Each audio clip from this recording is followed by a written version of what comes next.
बाजार के आखिरी घंटे का हर एक्शन, सटीक विश्लेषण, मुनाफे वाले आइडियाज। कीजिए कल की तैयारी आज हमारे साथ। देखिए CNBC आवाज मोतीलाल ओसवाल स्टूडियो से लाइव।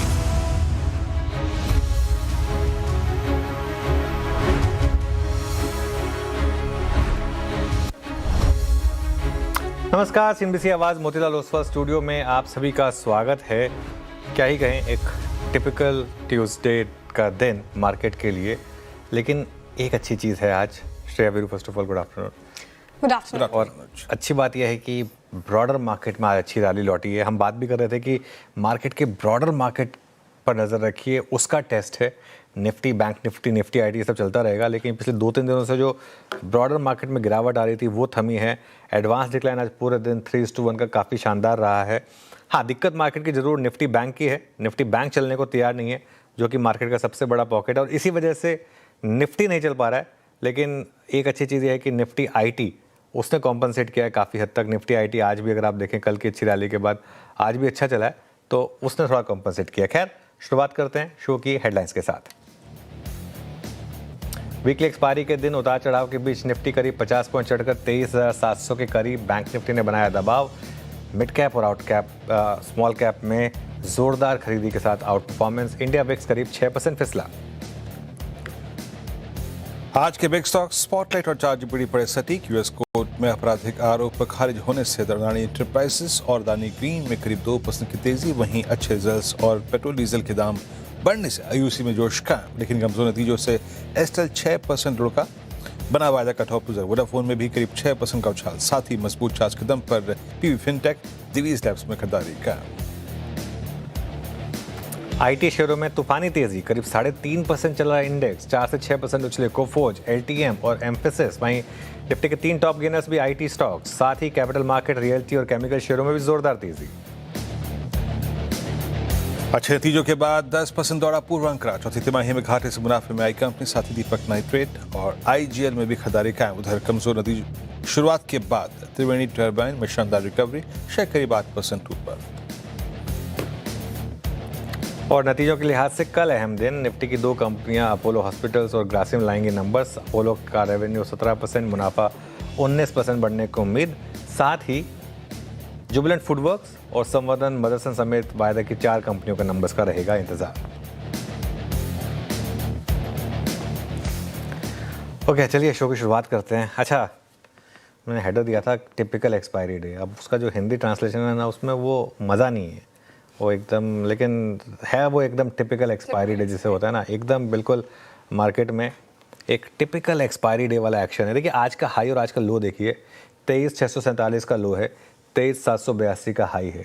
यानी कि कुल मिलाकर, कुल नेट 135 पॉइंट की निफ्टी की रेंज है, दोनों तरफ मिलाकर मतलब ½ % निफ्टी घुमा, दोनों तरफ मिला दें तो आज मार्केट में कुछ नहीं मिला है। सिर्फ जिन्होंने हिम्मत करके निफ्टी के ऑप्शंस बेचे हुए होंगे, टिपिकल ऑप्शन राइटर का दिन है आज ये, श्रेया। और आज सुबह हमने एक रेंज की बात की थी, उस रेंज के भी एकदम और सिमट कर रह गया। पूरा दिन निफ्टी ने 23,700 के आसपास टाइम स्पेंड किया। मेरे ख्याल से एवरेज प्राइस आज का 23,700 रहा होगा निफ्टी का, गिव और टेक 5-10 पॉइंट इधर उधर। हाई 23,782 का, लो 23,647 का। और आज हुआ क्या, आज फिर से एक बार निफ्टी आईटी ने लीड किया। और देखिए, जब भी मार्केट का वीक सेक्टर लीड करे, उस रैली में थोड़ा कॉन्फिडेंस कम आता है। और हालांकि आईटी में ऑब्वियसली एक ट्रेडेबल रैली चल रही है इस समय, हमने बात भी की थी, कल भी बात की थी हमने, भले आईटी पर व्यू नेगेटिव हो, लेकिन एक ट्रेडेबल रैली की पॉसिबिलिटी रहेगी यहाँ पर। बैंक निफ्टी ने अंडर परफॉर्म किया। और देखिए, बैंक निफ्टी का अंडर परफॉर्म करना लाजमी भी है इस समय, क्योंकि जिस तरीके का डॉलर रुपी है और जिस तरीके का ब्रेंट क्रूड है, इस समय बहुत ज़्यादा एक्सपेक्ट करना कि बैंक निफ्टी में रैली आ जाएगी, थोड़ा सा बेमानी होगा मेरे ख्याल से। तो इस वजह से ये आई थिंक एकदम ठीक ठाक है। लेकिन आज की जो सबसे अच्छी बात थी ना, वो थी मिड कैप्स की आउट परफॉर्मेंस। एक बार देखें मिड कैप और स्मॉल कैप, और ये ज़रूरी भी था। आई थिंक पिछले 3-4 दिन से कहीं ना कहीं आपको एक सेंस लग रही होगी कि अरे यार, मेरा पोर्टफोलियो वापस गिर रहा है, मैं बुक कर लूँ क्या, कहीं वापस वो मार्च वाली गिरावट तो नहीं आने वाली है। आई थिंक उस तरीके का जो डर बैठ रहा था, उसको काफ़ी हद तक आज के मिड कैप और स्मॉल कैप एक्शन ने थोड़ा सा साफ किया। और एडवांस डिक्लाइन, ये 3 और जो खास तौर से जो पैरेलल लाइन वाला एडवांस डिक्लाइन है, ये काफ़ी अच्छा है और उससे थोड़ा सेंटिमेंट सुधरा है, क्योंकि इस समय गेम जो है वो सेंटिमेंट का है मार्केट में। तो लेट्स वेट एंड वॉच आखिरी का 1.5 घंटा हमारे लिए क्या लेकर आएगा। आखिरी का 1.5 घंटा काफ़ी इंपॉर्टेंट होगा, क्योंकि आज एक्सपायरी का दिन है। टिपिकल एक्सपायरी वाला मार्केट अभी तक रहा है। अब 1.5 घंटे में कहाँ घूमे मार्केट, वहाँ पे रहेंगी नजरें और आप देखेंगे सिर्फ और सिर्फ CNBC आवाज़ पर। लेकिन टिपिकल एक्सपायरी वाला दिन और ब्रेथ अच्छी थी, क्योंकि कल की रिकवरी में सभी ने रिकवरी दिखाई थी सिर्फ स्मॉल कैप को छोड़कर। लेकिन आज स्मॉल कैप एक बार फिर से रखिएगा स्क्रीन पर, यहाँ पर अच्छी तेजी है आज के सेशन में। तो ब्रेथ साथ दे रहा है, लेकिन साथ बैंक निफ्टी नहीं दे रहा। IT से थोड़ी बहुत हमें सहूलियत मिली है आज के सेशन में। लेकिन सर जिस तरीके से अब मार्केट बिहेव कर रहा है, IT के दम पर निफ्टी ने थोड़ा बहुत तो यहाँ पर आज हम इन रेड तो नहीं आए हैं अभी तक। इन निफ्टी में बैंक निफ्टी थोड़ा कमज़ोर है। अब क्या सेंस मिल रहा है और अब क्लोजिंग कौन से लेवल पे होगी जो इम्पोर्टेंट होगी, कौन से लेवल्स ट्रेडर्स को ध्यान रखने चाहिए निफ्टी बैंक निफ्टी पर?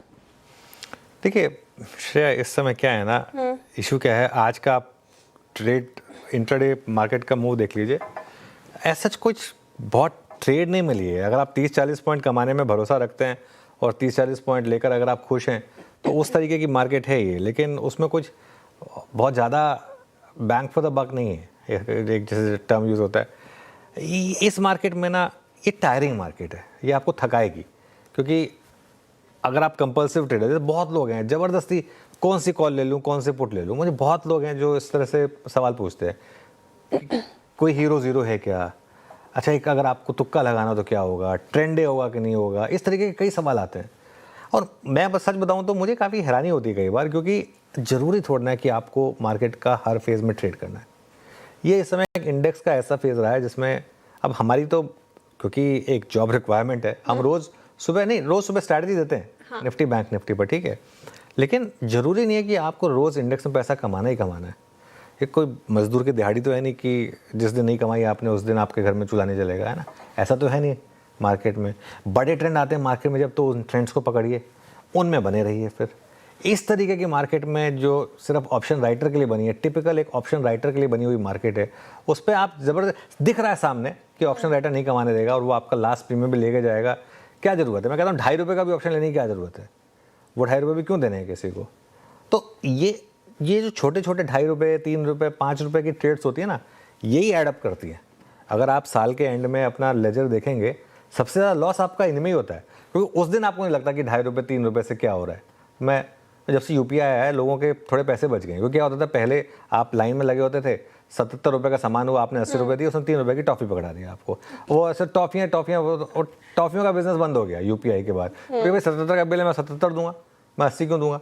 तो अब वो ये मैं थोड़ा एनालॉजी यूज़ कर रहा हूँ इसको, मगर ये थोड़ा सा एक मार्केट का ट्रेंड है। खैर अब वो तो मैं थोड़ा सा थोड़ा पीछे चला गया उस वजह से। अब मैं मार्केट पर आ जाता हूँ। अभी जो कल का लो है ना, वो आपके लिए सैक्रोसैंक्ट है।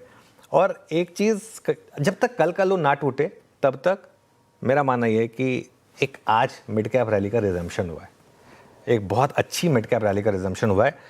इसको मैं अच्छी मिड कैप रैली का रिजम्पशन क्यों मान रहा हूँ? क्योंकि प्रोफाइल ऑफ स्टॉक देखिए आप, जो आज रैली कर रहे हैं सारे के सारे स्ट्रॉन्ग स्टॉक्स। आप देखें एंजल वन, आप देखें कोफोज, आप देखें वोडाफोन आइडिया। अब तो वोडाफोन आइडिया भी स्ट्रॉन्ग स्टॉक्स की कैटेगरी में आ चुका है, पहले वीक था, अब तो ये स्टॉक भी स्ट्रॉन्ग स्टॉक्स में आ चुका है ना। आप देखें आपका PB फिनटेक, ठीक है, कुछ और नीचे जाए तो प्रेस्टीज एस्टेट्स। तो इस तरीके के स्टॉक्स में वापस रैली आ रही है, ये एक अच्छी चीज़ है और स्टॉक स्पेसिफिक रहने में अभी भी फ़ायदा है। इंडेक्स का भी ट्रेड आएगा, बड़ा ट्रेड आएगा मार्च और अप्रैल वाला, वो अब तक नहीं आया है। मई में थोड़ा सा मार्केट ऐसा ही रहा है। और बैंक निफ्टी नहीं चल पा रहा, उसका कारण बहुत सिंपल है, मैक्रो चैलेंज है बैंक निफ्टी के लिए। आपको मुझे अच्छा लगे या ना लगे, लेकिन इस लेवल का क्रूड और इस लेवल का डॉलर रुपी, ये बैंक निफ्टी को अभी नहीं चलने देगा। थोड़ा सा बैंक निफ्टी को टाइम लगेगा यहाँ से रैली करने में। हाँ, अगर आप इन्वेस्टर हैं तो आप चाहें तो थोड़ा थोड़ा ETF ले सकते हैं, लेकिन ट्रेड में कुछ समय के लिए बैंक निफ्टी को भूलना होगा। अब आते हैं हम निफ्टी और बैंक निफ्टी के लेवल्स पर, क्योंकि एक्सपायरी का दिन है निफ्टी का। निफ्टी पर देखिए आज बहुत क्लियर है, 23,600 का आपका सपोर्ट हो गया, 23,800 की आपकी रेजिस्टेंस हो गई। ये ऑप्शन राइटर की रेंज है। 23,600 पर सबसे ज़्यादा पुट राइटिंग हुई, 23,800 पर सबसे ज़्यादा कॉल राइटिंग हुई। अब मुझे नहीं पता कि 2:30 बजे या 3 बजे वो मूव आएगा या नहीं आएगा। वो जो रिटेलर्स को ट्रैप करने का एक मूव आता है, कल भी आया था जैसे, उस तरीके का कोई मूव आएगा या नहीं आएगा, मैं उसमें कुछ प्रिडिक्ट नहीं करना चाहूँगा, क्योंकि उल्टा उसके एग्जैक्ट ऑपोजिट भी हो सकता है। इसके लिए बस इसको ऑब्जर्व करेंगे। बैंक निफ्टी की जहाँ तक बात है, बैंक निफ्टी में 53,200 से 53,400 पे सपोर्ट है आपका, और 53,800 से 54,000 यहाँ पर आपको रेजिस्टेंस मिलेगी। बीरो के पास चलते हैं, थोड़ा स्टॉक स्पेसिफिक एक्शन इसकी बात कर लेते हैं। बीरो, गुड आफ्टरनून अनुज। मैं पहला स्किप रखूंगा जो कि प्रेशर में है थोड़ी सी, एवेन्यू सुपरमार्ट। आज इसमें एक शॉर्टिंग विजिबल है और बात गौर करने लायक ये है कि 2 अप्रैल से लेकर अब तक ये जो पूरी चैनल थी उसके बेस को इसने वायलेट किया है। 50 बेमा टूटा है और दिक्कत ये है कि इस प्राइस से लेकर 4250 से लेकर आप समझिएगा कि 4006 तक कोई सपोर्ट नहीं है। तो अनवाइंडिंग शुरू हुई है। नजर रखिएगा स्टॉक पे, अंडर प्रेशर। एक बड़ा क्रिटिकल लेवल डेली चार्ट्स पे जो था वो करीब 4260 का ये तोड़ चुका है। फिर आता हूँ स्ट्रेंथ वाले पॉइंट्स पे। यहाँ पे सबसे पहले अगर आप देखें जिस स्टॉक की मैं चर्चा करूंगा, that's Tata motor passenger vehicle. आपकी स्क्रीन पे आएगा 364.60। आज ये अपनी 15 अप्रैल से लेकर चली आ रही है पूरी चैनल को बाइसेक्ट करता हुआ। बट ये भी बात कहने वाली है कि अभी तक शॉर्ट कवरिंग है, अव्वल दर्जे की शॉर्ट कवरिंग है, और प्रोसीड कर रहा है अपने एक बहुत स्ट्रॉन्ग सप्लाई जोन की तरफ, दैट्स 373 200 डे एक्सपोनेंशियल एवरेज, जो कि इसने 27 फरवरी को टच किया था लेकिन क्रॉस नहीं कर पाया था, कोलैप्स हो गया था। अब तक बीते लगभग अगर आप 7-8 महीने को देखें तो 200 डे से मल्टीपल टाइम कोलैप्स आए हैं। बट ये एक बड़ी शॉर्ट कवरिंग दिख रहा है मुझे, डिहाइपेट्रेट कर रहा है। और एक रखूंगा pi industries first time ever post 12 नवंबर 2025 ट्रेवल कर रहा है अपने एक सबसे बड़े एवरेज के ऊपर, that's called 100 day exponential average, जिसको इसने अब पार किया है। और ओआई कमिटमेंट देखिए 2% का ओआई बिल्डअप, 53,000 शेयर इसमें लोड हुए हैं आपकी स्क्रीन पे डे हाई की ट्रैजेक्टरी में। तो एक पीआई इंडस्ट्रीज, एक आपका अगर आप देखें वीक साइड पे हो गया एवेन्यू सुपरमार्ट, और एक है टाटा मोटर पैसेंजर व्हीकल। अनुज, आता हूँ कुछ सेटअप पे ही बात करते हैं। ये निफ्टी आईटी के इस मूव को अभी एक टेक्निकल प्ले ही मान के चले ना। आई मीन जब क्रूड वो 110, 112, 115 की ट्रेजेक्टरी को, उस पैच को हिट करेगा, बाजार कहीं ना कहीं कुछ सहूलियत के लिए अपने लिए आईटी या फिर फार्मा को उठा के देखा करेगा उस दिन। बिल्कुल वीरू, लेकिन मैं अभी भी इस बात पे कायम हूँ कि ये जो आईटी का मूव है ये फिर से, अब देखिए एक स्टेज आएगी जहाँ पर आईटी की रैली शायद टिकेगी, लेकिन अभी मुझे नहीं लगता कि वो लेवल आया है। अभी भी मेरा व्यू यही रहेगा कि Infosys, TCS, Wipro, HCL tech, ये 4 कंपनियां जो हैं, इन्होंने ऐसा कुछ नहीं किया है कि जो रैली डिज़र्व करें। और यहाँ पर मुझे लग रहा है कि हर रैली में सेलिंग आएगी और आगे जाकर ये रैलीज फेल होने का रिस्क रहेगा। आपको याद होगा इससे कहीं बड़ी रैली पिछले महीने आई थी और वो फेल हुई थी, ठीक है ना, वो जो कॉन्ट्रा ट्रेंड रैली थी। अब इशू क्या है कि वो हम भूल जाते हैं कि वो एक पहले ऐसी फंसाने वाली रैली आ चुकी है, तो हो सकता है ये भी फंसाने वाली रैली हो। लेकिन क्लियर है कि थोड़ा सा एक एल्गो ट्रेड प्ले हुई है, एक डॉलर रुपी और ब्रेंट क्रूड का कॉम्बिनेशन है जो इस समय मार्केट को हेल्प कर रहा है आईटी स्टॉक्स में, और इस वजह से।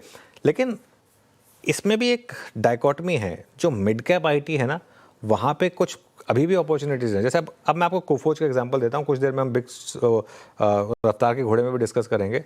इसका आप 2 हफ्ते का चार्ट देखिए, ये क्लीन रैली है क्योंकि ये नंबर बैक्ड है। जब नंबर्स अच्छे आए थे और मैनेजमेंट टीवी पर आए थे, हमारे चैनल पर आए थे सुधीर सिंह जी, उन्होंने कहा था कि कोफोज का बिजनेस मॉडल अलग है, वो इंडस्ट्री को इस तरीके से आउटपेस करती रहेगी, हम पहले भी करते हैं आगे भी करते आएंगे। और यही कारण है मार्केट ने उनको इस तरीके का रिवॉर्ड दिया है। बाकियों में जो है वो पूरी की पूरी एक होप ट्रेड है, यहाँ पर वो होप ट्रेड नहीं है, यहाँ पर वो नंबर्स के साथ बैक्ड है। तो वो डिस्टिंक्शन आपको करना होगा कि आईटी स्टॉक्स में कौन से स्टॉक्स चुने। मैं अभी भी कहूँगा कि अगर आपको आईटी स्टॉक में चुनना है तो बस वो 3-4 ही चुने जो नंबर्स लेकर आ रहे हैं। चलिए श्रेया आगे बढ़ते हैं। अच्छा, वीरेंद्र जी ने सर आपसे पूछा कि आईटी एज ए स्पेस पर क्या व्यू है, क्योंकि यहाँ पे भी लोगों का पेशेंस टेस्ट हुआ था। मेरा सवाल स्पेस को लेकर नहीं, स्टॉक को लेकर है। वोडाफोन आइडिया, यहाँ पर भी दर्शकों का, इनफैक्ट इन्वेस्टर्स का पेशेंस जो टेस्ट हुआ था सर, कब से लेकर बैठे होते, अब शायद 11 के ऊपर निकला है, 13 के आसपास, 14 के आसपास कामकाज कर रहा है। कल भी हमने तेजी देखी थी, परसों के सेशन में भी अच्छी रैली थी आफ्टर रिजल्ट। लेकिन सर मैनेजमेंट तो पॉजिटिव है। अच्छा, ये जो मूव है इसको कैसे देख रहे हैं आप, क्योंकि अभी भी डेट है, अभी भी 5G रेस में काफ़ी पीछे है, सब्सक्रिप्शन बेस काफ़ी वीक है वोडाफोन आइडिया का। तो क्या ये मौका है रैली में से बाहर निकलने का, या फिर अब शायद आप 20 स्तर के स्तर देख रहे हैं और शायद अब वोडाफोन आइडिया वो लेवल्स दिखाए? चलिए, आपने सवाल पूछा तो मैं काम करता हूँ, मैं रफ्तार के घोड़े और फिसड्डी स्टॉक्स ले लेता हूँ, ठीक है, क्योंकि पहला स्टॉक मेरा यही था उसमें। देखिए, कल कॉन्फ्रेंस कॉल हो रही थी, आपको याद होगा, हम 3-3:15 बजे बात कर रहे थे। कॉन्फ्रेंस कॉल के बाद हमने एक पॉजिटिव व्यू लिया इसके ऊपर कि भाई कॉन्फ्रेंस कॉल काफ़ी अच्छी है और स्टॉक में काफ़ी पॉजिटिव मूव आ सकते हैं। फर्स्ट टाइम मैनेजमेंट ने एक पॉजिटिव व्यू दिया, जो प्रमोटर हैं वो पैसा लगाने को तैयार हैं। और देखिए, एक चीज़ समझिए, इस चीज़ को मैं बार बार कहता हूँ, ऐसे स्टॉक्स में टाइमिंग मैटर करती है। हम कब से पॉजिटिव हुए? करीब 6-7 रुपए से, तब तक नेगेटिव व्यू रखा, ठीक है, और उसके बाद डबल पॉजिटिव कब हुए? जब वो AGR वाला मामला सुलट गया, तब एक व्यू लिया गया इस चैनल पर कि अब वोडाफोन आइडिया के दिन शायद फिर गए और अब यहाँ से आपको एक अच्छी रैली देखने को मिलेगी। देखिए, टाइमिंग मैटर करती है। हमने वोडाफोन आइडिया में लोगों को लगातार बचाया भी, जब वो 18 रुपये से 6 रुपये गया, हमेशा वन वे नेगेटिव व्यू रखा, लेकिन जब सही समय पर व्यू चेंज करने का समय आया मार्केट में, तब किया। जो 18 वाला लेके बैठा वो अब तक फंसा हुआ है, इस चीज़ का ध्यान रखिएगा। जो 18-19 में लेके फंसा हुआ है, 19 रुपये वाला जो फंसा हुआ, वो आज भी 19 रुपये से अगर आप 13 रुपये देखेंगे 2 साल में, आज भी काफ़ी लॉस है उसका। आज भी वो 30% के लॉस पे ही बैठा है, लेकिन डिपेंड करता है आपने कहाँ ले लिया। अगर आपने वो 6 रुपये, चलो 6 पे तो कोई नहीं ले पाया होगा, 7 रुपये पे, 7.5 रुपये पे, 8 रुपये पे, अगर उन लेवल्स पर अगर आपने लिया होता तो अच्छा पैसा बना होता। तो इसके लिए ये मैटर करता है कि आप कहाँ लेते हैं, क्योंकि ये कोर पोर्टफोलियो का स्टॉक नहीं है। मैं अभी भी कह रहा हूँ, ये कोर पोर्टफोलियो का स्टॉक नहीं, ये ट्रेडिंग पोर्टफोलियो का स्टॉक है। और ट्रेडिंग पोर्टफोलियो में आप दोनों तरफ पैसा बना सकते हैं, शॉर्ट करके भी, लॉन्ग करके भी, ठीक है। तो ये उस तरीके का स्टॉक था। अब जहाँ तक आपका सवाल है, क्या ये वापस 20 जाएगा, 22 जाएगा, मुझे नहीं पता, ऑनेस्टली स्पीकिंग। इक्विटीज़ की इतनी बड़ी हो चुकी है कि एक स्टेज के बाद आकर रैली पे ब्रेक लगेगा। वो स्टेज क्या होगी? वो स्टेज होगी जब अगले 2-3 क्वार्टर से नंबर्स आएंगे और उसके बाद लगेगा कि हाँ, अब एक नॉर्मल कंपनी की तरह ये कंपनी बिहेव करेगी। AGR की लायबिलिटी नहीं है, फंडिंग हो जाएगी इसकी, डेट फंडिंग मिल जाएगी इसको, ये सब हो जाएगा, ऑपरेशन चलते रहेंगे, ठीक है। लेकिन एक स्टेज के बाद आकर नंबर्स डिलीवर करने होंगे। एक स्टेज आएगी जहाँ पर इसकी EV टू, आप अब इसको EV टू EBITDA के हिसाब से कंपेयर करेंगे आगे जाते हुए। EV टू EBITDA बेसिस पर आज की डेट में भी भारतीय कहीं बेटर होगा। जियो का जब IPO आएगा तो जियो लोगों को मच बेटर लगेगा, लेकिन एक रिवाइवल की ट्रेड थी, वो रिवाइवल की ट्रेड पूरी होनी थी, वो प्ले हो चुकी है। दूसरा रफ्तार का घोड़ा स्टॉक है हमारा एंजल वन। कैपिटल मार्केट शेयरों में ज़बरदस्त तेज़ी है, लगातार हमने इसकी बात की है और लगातार बिग स्टॉक्स और ChatGPT में शामिल रहा है। कोफोज एक और स्टॉक जहां पर नतीजों के बाद एक तरफा तेज़ी है। IT में सिर्फ कोफोज है एक ऐसा स्टॉक जिस पर हमने एक पॉजिटिव व्यू रखा है, तो इस वजह से यहाँ पर भी अच्छे मूव्स आ रहे हैं। अब आते हैं हम आज के फिसड्डी स्टॉक्स पर। फिसड्डी स्टॉक्स में अगर आप देखें तो एक ही है, एस्ट्रल। और आज सुबह CNBC आवाज़ पर एक आपको एस्ट्रल पर एक व्यू दिया था हमने सुबह सुबह कि नंबर्स फीके हैं, नेगेटिव व्यू लिया गया था यहाँ पर, और आप देखें किस तरीके से ये स्टॉक नीचे आया। चलिए श्रेया, कुछ ट्रेंडिंग स्टॉक्स और आज का कार्यक्रम समझ लेते हैं, उसके बाद शुरुआत करेंगे ट्रेड्स की। राइट, देखिए मार्केट इन ग्रीन है, निफ्टी बैंक निफ्टी और ब्रेथ भी अच्छी है। तो शुरुआत करेंगे तेजी के ट्रेंडिंग स्टॉक्स के साथ।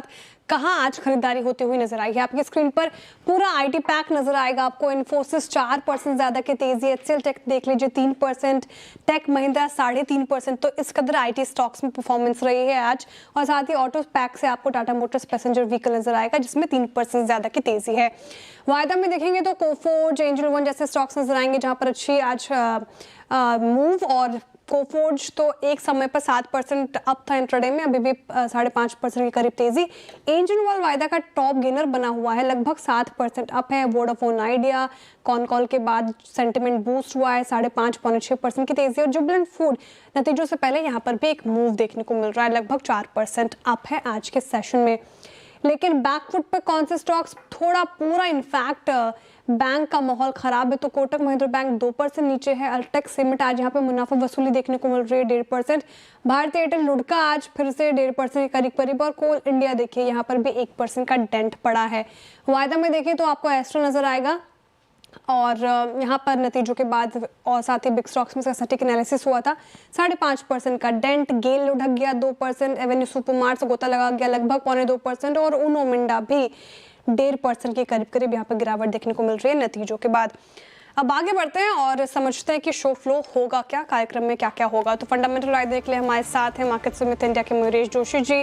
टेक्निकल कॉल्स लेंगे हम प्रकाश गाबा, मान्य जायसवाल, रचना वैद्य, कविता जैन, श्रीकांत चौहान और अमित सेठ जी से। 2:20 पर समझेंगे कोफोर्ज में इतनी तेज उछाल क्यों है। साथ ही कंचन बताएंगे टीसीएस की सैलरी हाइक चर्चा में क्यों है। 2:30 बजे आशीष चतुर्वेदी बताएंगे आज अदानी ग्रुप शेयरों में तेजी क्यों है। 2:40 पर नुपुर जैन कुनिया बताएंगे आपको कि क्वार्टर 4 नतीजों में कैसा रहा ट्रेंड। 2:45 पर अपोलो हॉस्पिटल्स के नतीजों का अनुमान बताएंगे नुपुर। आशीष बताएंगे ग्रासिम के नतीजे कैसे रहेंगे। साथ ही कंचन नौटियाल जुबलेंट फूड का प्रीव्यू करेंगे और दीपाली राणा आपको संवर्धन मदरसन के नतीजों का प्रीव्यू बताएंगे। 2:55 पे बिग मार्केट वॉइस में हमारे साथ जुड़ेंगे DR चौकसी, फिनसर्व के MD देवेन चौकसी जी। 3:10 पर एनर्जी स्ट्रैटेजी। 3:15 पे डेली रूम चेक। 3:20 पे होगा BTS TSTBT कॉल। ओके, चलिए हमारा पैनल तैयार है और शो की शुरुआत करेंगे इस समय की ट्रेड्स के साथ। चलिए लेडीज़ फर्स्ट, दो लेडीज़ हैं आज हमारे पैनल में। तो रचना जी आपसे शुरुआत करते हैं। गुड आफ्टरनून, बताइए आपकी ट्रेड। जी गुड आफ्टरनून। मेरी इस वक्त की ट्रेड SBI में रहेगी। SBI में एक स्ट्रॉन्ग स्विंग प्ले आउट हो रहा है इंट्राडे में। इसको इंट्राडे तक ही सीमित रखेंगे, लेकिन फिर भी this is playable with a stop loss of 948 on futures. और अपसाइड पे हम यहाँ पे 960 एंड 63 के टारगेट्स लगा सकते हैं। State bank of India finally slide bit of reversal 954.80 पर आप देखें तो इसको आपको लॉन्ग कॉल लेनी है। कविता जी गुड आफ्टरनून, आपका ट्रेड। गुड आफ्टरनून वीरेन जी, गुड आफ्टरनून एवरीवन। सो मेरा ट्रेड फार्मा से होगा एंड जाइडस लाइफ में एक अच्छे ब्रेकआउट आते हुए दिखे हैं। पिछले 2 दिन के हाइस को सरपास करके अभी काउंटर ट्रेड करते हुए दिख रहा है। 1020 के लेवल पर है और शॉर्टर टाइम फ्रेम में राउंडिंग बॉटम फॉर्मेशन का ब्रेकआउट आते हुए दिख रहा है। For the price move of 1050 one can approach Zydus life with the stop loss of 1002।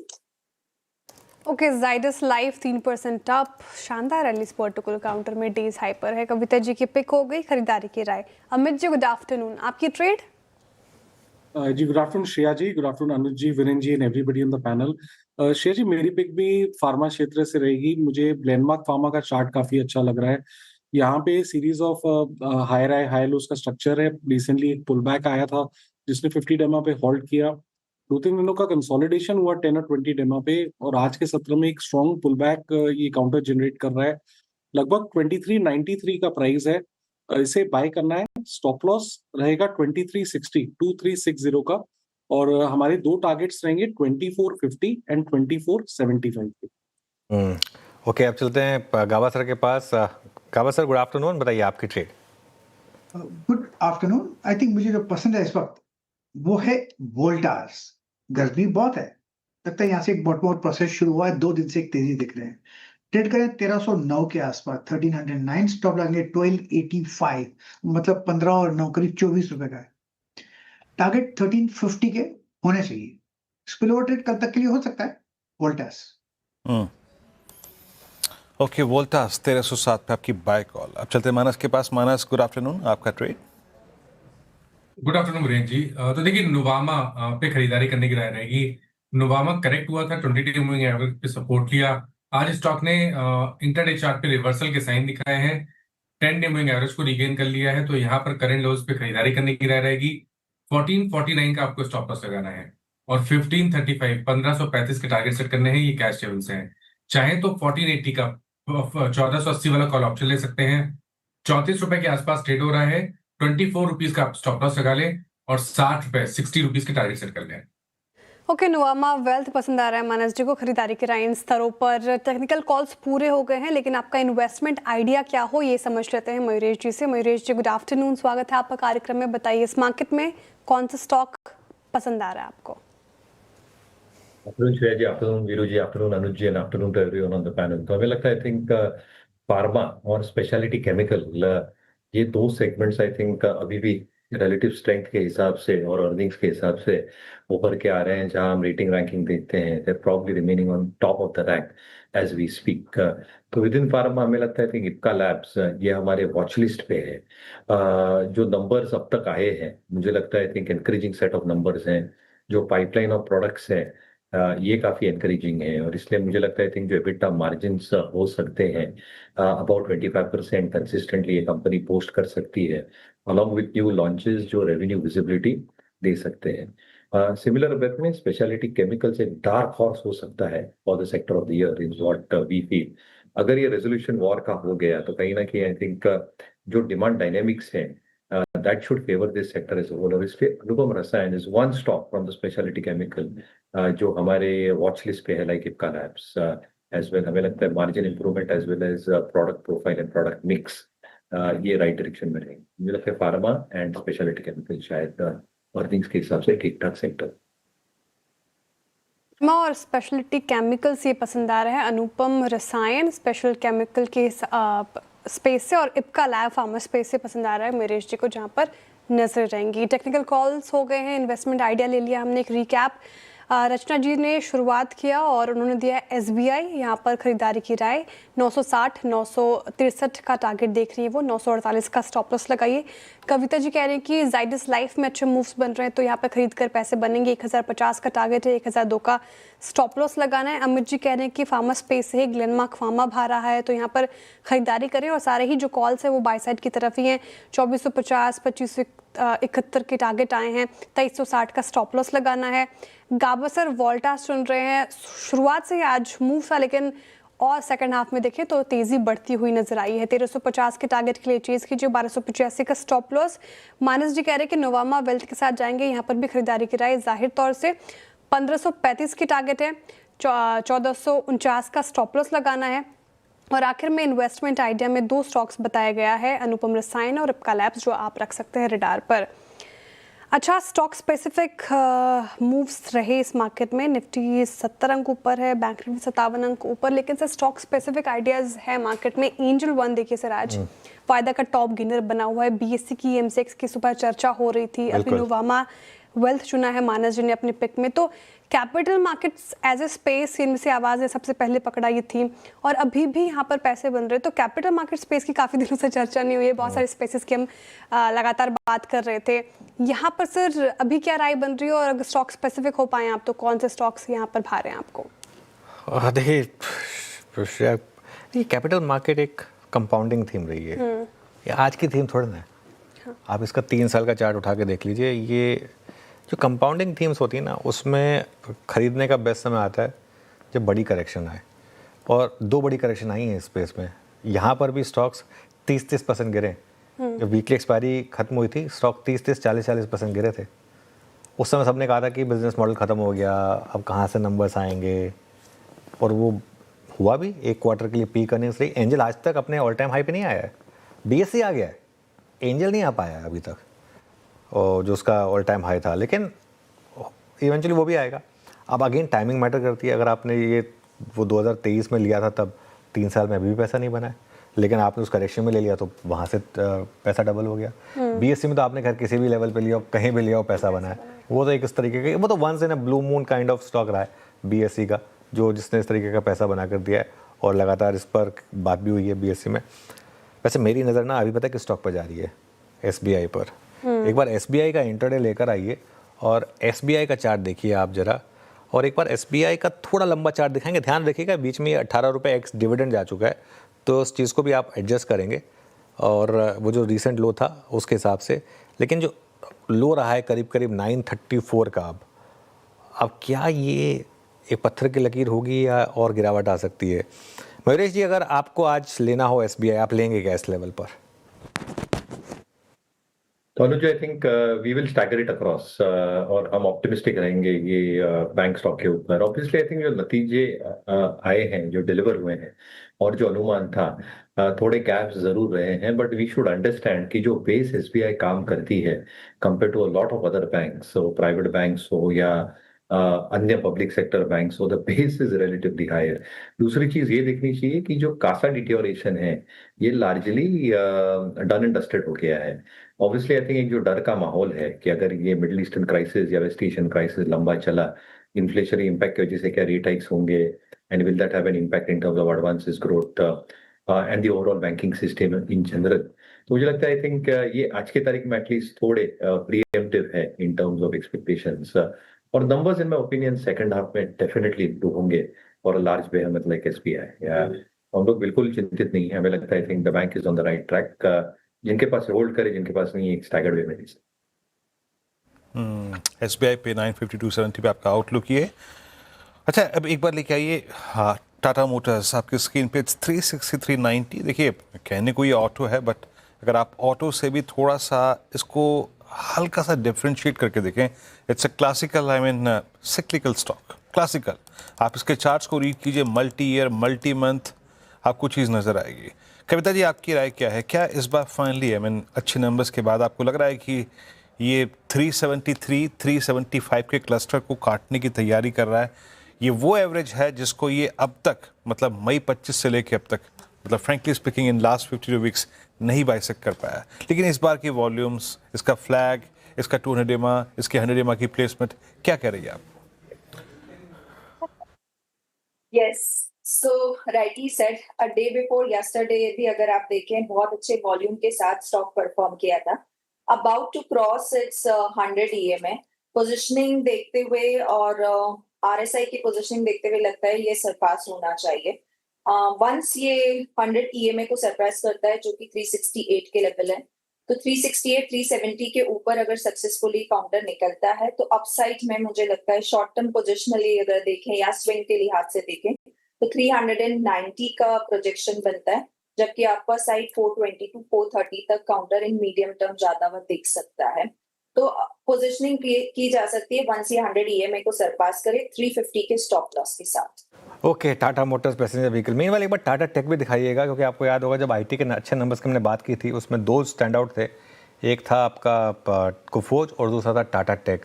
आज फिर टाटा टेक करीब 6% ऊपर है और अर्निंग्स के बाद वीरो हमने पॉजिटिव व्यू लिया था इस पर। आई थिंक उस दिन बुल वर्सेस बेयर भी हुआ था टाटा टेक पर और यही बात हुई थी कि अब इसको एक बार रीलुक देने की ज़रूरत है, क्योंकि जिस तरीके के नंबर्स आए थे वो नंबर्स की रैली के बाद थोड़ा कंसोलिडेट हुआ, आज फिर ब्रेकआउट हुआ। देखिए, एक चीज़ समझिए, आईटी की जो रैली है ना, ये अब बहुत इंटरेस्टिंग चीज़ है। 3 महीने का चार्ट रखिए। अब आईटी की रैली पहले भी हुई है ऐसी, ऐसा नहीं है, और पहले भी एक मतलब एक तरीके से लगने लगा कि बस अब ये हो गया, लेकिन वो क्या हुआ, आईटी इंडेक्स रखिए 3 महीने का, तो ऐसा नहीं है कि ये पहली रैली है आईटी की, पहले भी हुई है। और वो जो रैली हुई थी ना, वहाँ से देखिए आप, वहाँ से अभी भी हम 10% ज़्यादा ही नीचे हैं उस लेवल से भी। तो उस लेवल को मत भूलिएगा जहाँ पर एक रैली ऑलरेडी फेल हो चुकी है, और किस लेवल से वो रैली हुई, तो किस लेवल फेल हो चुकी है। बिल्कुल अब एक और रैली हो रही है, होपफुली ये शायद थोड़ी अलग हो, लेकिन इसी पर बात कर लेते हैं। आज तूफानी तेज़ी है आईटी में, उसमें सबसे ज़्यादा स्ट्रांग है कोफोज। क्यों चला कोफोज? एक बड़ी बुलिश रिपोर्ट आई CLSA की, उसके बाद श्रेया क्या कह रही रिपोर्ट? देखिए सर, लगातार हम आईटी पर चर्चा कर रहे हैं। IT as a space focus में ही 0.4% की तेजी आज हमने इंट्राडे में देखी आईटी स्पेस में। उसमें भी अगर आप देखें तो मिड कैप आईटी स्टॉक्स ज़्यादा अच्छा परफॉर्म कर रहे हैं और उसमें भी सबसे ज़्यादा स्ट्रेंथ कोफोर्ज में दिख रहा है। अभी भी 5% ऊपर है आज के सेशन में। और एक तो नंबर्स काफ़ी अच्छे थे, मैनेजमेंट की कमेंट्री उसके बाद काफ़ी अच्छी आई और हाउस यूज भी पॉजिटिव हैं। ताज़ा रिपोर्ट CLSA की काफ़ी बुलिश साउंड कर रहे हैं। हाई कन्विक्शन आउट परफॉर्मर की लिस्ट में इसको शुमार किया गया है। टारगेट प्राइस आपके स्क्रीन पर देखिए, 2075 रुपये प्रति शेयर का टारगेट प्राइस, यानी कि 44% का अपसाइड, 44% का अपसाइड नजर आ रहा है कोफोर्ज में CLSA को। अच्छा, क्या खास बात है? तो खास बात यह है कि ब्रोकरेज का मानना है कि मैनेजमेंट एग्जीक्यूशन को लेकर काफ़ी पॉजिटिव है, इसने कहीं ना कहीं सेंटिमेंट सुधारा है। और बड़ा पॉजिटिव जो कोफोर्ज ने एक्विजिशन किया था एनकोरा का, उसके कंसोलिडेशन के बाद भी अगर आप देखें तो फाइनेंशियल 27 में मार्जिन गाइडेंस एस्टिमेट से बेहतर रही है, जो कि अच्छी चीज़ लगी है CLSA को। और आगे चलकर मार्जिन और फ्री कैश फ्लो की बात करें तो यहाँ पर भी इम्प्रूवमेंट दिखाई दे रहा है, क्योंकि कंपनी ने लो मार्जिन गवर्नमेंट प्रोजेक्ट से बाहर निकलने का फैसला किया है, जो जाहिर तौर पर कोफोर्ज को फ़ायदा दिलाएगा। कैसे फ़ायदा होगा? तो free cash flow to PAT conversion जो है उसकी गाइडेंस बेहतर हुई है, यानी कि कंपनी जितना प्रॉफिट दिखा रही है उसमें भी कितना एक्चुअल कैश बन रहा है, उसकी गाइडेंस बेहतर हुई है। तो ये अच्छी चीज़ नज़र आ रही है, इसलिए ब्रोकरेज को आउटलुक भी काफ़ी पॉजिटिव नज़र आ रहा है। इसलिए EPS एस्टिमेट भी CLSA ने बढ़ाया है। फाइनेंशियल ईयर 27 के लिए 9% बढ़ा दिया है। वही फाइनेंशियल ईयर 28 के लिए EPS एस्टिमेट 5% बढ़ाया है CLSA ने। इतना ही नहीं, AI थीम भी जो है वो भी काफ़ी पॉजिटिव लग रही है। कोफोर्ज तो AI को लेकर काफ़ी अग्रसर होकर कामकाज भी कर रही है।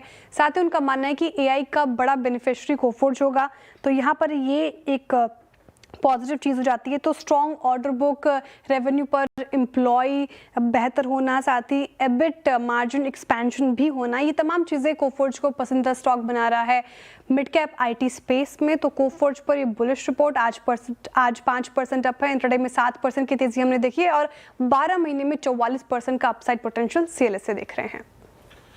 जब एक बड़ा अपसाइड पोटेंशियल CLSA की तरफ से यहाँ पर, और कोफोर्ज आपकी स्क्रीन पे अभी भी अगर आप देखें दूसरे पायदान पे स्ट्रांगली प्लेस्ड कोफोर्ज 5% ऊपर। पूरा IT पैक अगर आप देखें आज काफ़ी बड़ा सहयोग बना है निफ्टी के लिए। हालांकि देखिए मैं दोबारा आउटलुक नहीं लूँगा, अब एक कमेंट ले चुके हैं हम कोफोर्ज पे, एडिटर स्टेक में भी बातचीत हो चुकी है शुरू में ही, तो उसको दोबारा रिपीट नहीं करूँगा।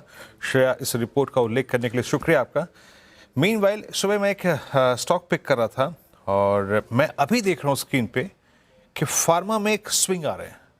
लेके आइए ग्लेनमार्क 2405 डे हाई पे, मैनकाइंड डे हाई पे, सन फार्मा डे हाई पर। तो मैं तो ये फार्मा में जो है ना वो स्विंग आ रहे हैं। मेरे ख्याल से मैंने सुबह ग्लेनमार्क फार्मा आपसे, ये सन फार्मा हटा दीजिए गलती से बोल के, मैनकाइंड। ग्लेनमार्क सुबह जो आपसे मैंने पिक किया था, ग्लेनमार्क या फिर लुपिन, पर ग्लेनमार्क इस वक्त अच्छा एडिशन दे रहा है डे हाई पर, और OI एडिशन भी पिछले 20 मिनटों में अच्छा हुआ है।